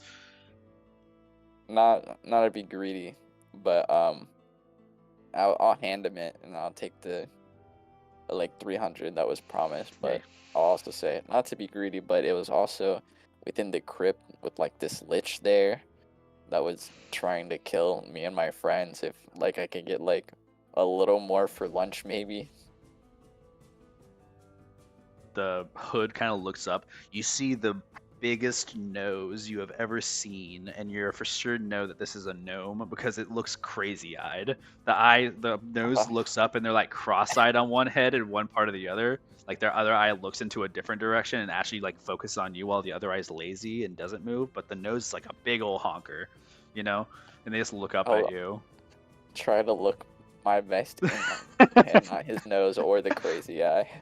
Yeah, you just like they look at you, and they're like, "What do you want?" I don't know, just like some gold for food later. He like flips you a gold piece. All right, thanks. I'll take it. It just like move looks on. at you, like the eye narrows. The hood goes back down. And they just walk their small butt away. You get 301 gold. Thank you. Not a hard conversation. Very short-lived. Take what I can get. In this marketplace, though, you do see Mimosa, who is walking around right now. Mimosa is like store to store, and you see he has a bag of things, and he's like holding. And he also has a piercing in his nose. What arguments do to a motherfucker? I'll keep moving. Huh? You're gonna keep moving. It's fine. You guys like pass. You see him perceptibly, Mimosa. You catch like a wind of like someone staring. You turn. You don't see anybody. So it's like a shrug of your shoulder, and just keep going to your magic store. Carnelian, you keep walking around the area of the South Markets, and there's a couple places you can go here. But as far as like any of the rest of the bounties that might be in the area, you see that a lot of the papers are taken down as if somebody has already claimed the other bounties. So there's like nothing, no other. Like, Not right quests? now. It looks like after what you guys have done, maybe some people who had been released from the like lair, maybe they came back, and a lot of those missing people stuff like went away because they came back. But you would have to find those people and like see and be the person. Maybe they'll find you and like help you. But you also got items from there in the lair, so you feel like that's paid off already in your mind. But it's just more like you just take notice that a lot of those previous bounties are gone. Mm-hmm. So that's it. And the last thing that's on a board here is just about a job for transporting goods. Everybody always needs something to transport goods. I'll take it. It's a pretty common task, but the job actually asks for goods to be transferred between Halavar and Arlucia, which is the new kingdom to the north. And as you look towards the north, you take the notice that the beam of light is still there, present in the sky during the day. What the fuck? Okay. Yeah, I'll take the paper, stuff it away, and I guess what I'm gonna do.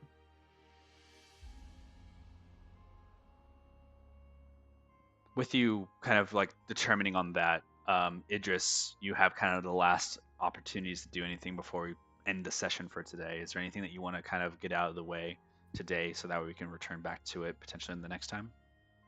I want to go to the magic shop. Yes. So going to the magic shop, you might run into Mimosa.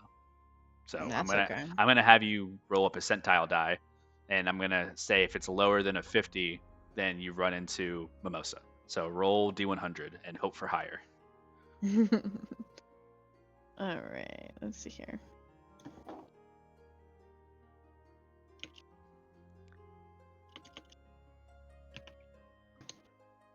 $79. 79. Don't run into Mimosa, but you do find a magic shop, which is pretty interesting to say the least. You get to Halavar. Actually, let me get the thing.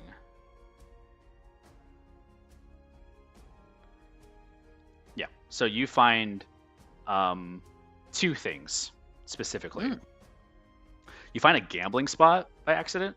So you actually walk past the magic store and you see a place kind of to the side of the magic shop. It looks like people are kind of in an alley, but it has a sign up and it says it's called the Lost Pair of Dice. And you see there's a couple people just shooting dice across the alleyway. And you kind of like run into this, you see them, and some people look at you like kind of like if you're like a snitch or not, and you kind of like look at them. And then you just do you keep walking or what do you do? She's gonna watch. Yeah, you look and they kind of stare at you and they stop what they're doing for a second and like kind of reassert themselves, and they're throwing dice down the alleyway and it looks like it rolls and hits like the back of a box. It rolls, hits a 7. You see someone like shake their hand, yes, and just like take the gold on the ground. You just look up and it's like, all right, man, 7, throws a dice. How do you play this? As you look at them, they kind of say, "You want to try?" I'd love to. You roll a 7. Roll these 2 dice. You roll a 7. You win the pot. If you roll a 6, you win half the pot. And if you roll lower than, basically roll 1 away is okay. Anything beyond that, you lose your money. Okay. So you put in whatever everybody puts in. If you roll, you're betting on if you do or if you don't, basically, for the rest of us. For you, though, however, your winnings, you get to take whatever and match the half. And then we'll explain as you go, but put 10 gold down. Sure. She tosses 10 gold in the pot. Puts 10 gold down. Roll 2d6. Let's see here. 6. 6. As it rolls, they see 6 and then, so close. And then you see 10 gold turn to 5. But 5 still remains in the pot. And it's like, well, if you roll a 7, then you double your money. If you roll what you just did, you're going to keep losing half and keep losing half. And you got- So I Exactly. interesting, huh? Yes. Instead of losing all your money, you only lose half of it. So that way your buy-in next is only a little bit less, and you might get a 7. The odds are against me with that. That is a winner on that, and the pot goes split between the people, and it like looks at like 3 other people who are splitting your money basically that you just put in. But if you don't want to go, you can stop any time, and then one of us will go, and then maybe you can just win based on your judgment. I think I'm good here, but thank you guys for the fun time anyway. You lose 5 gold. That's okay. Yeah. So you lose 5, and you kind of just walk away from it. And this is an interesting thing.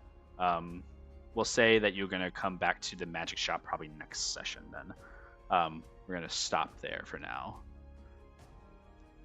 As we end today's session, everybody's mad somehow, but it's okay. Things happen.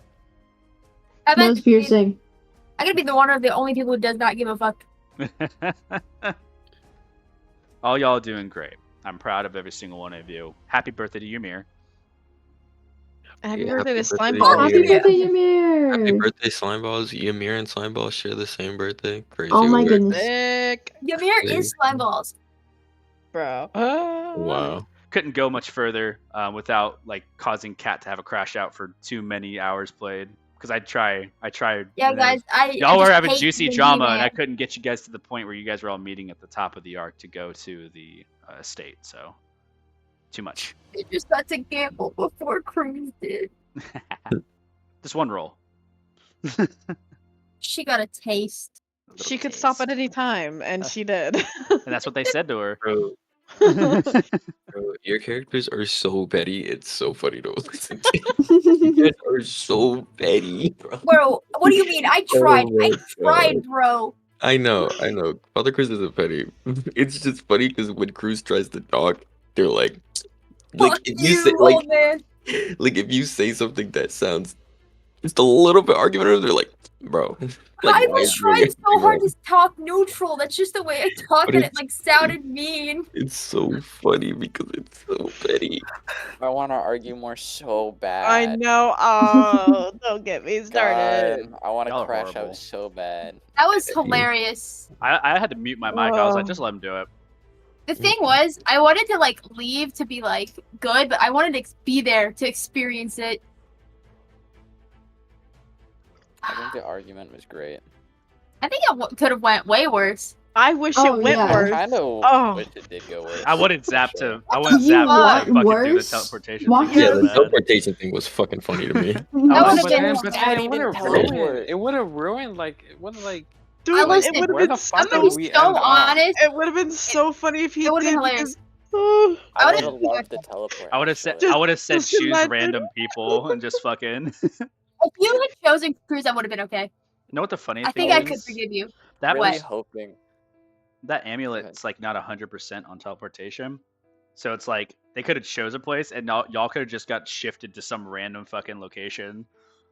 God, I would've We can loved go to that. the back rooms? Yes. No. Carnelian, where the fuck are we? Where are we dropping?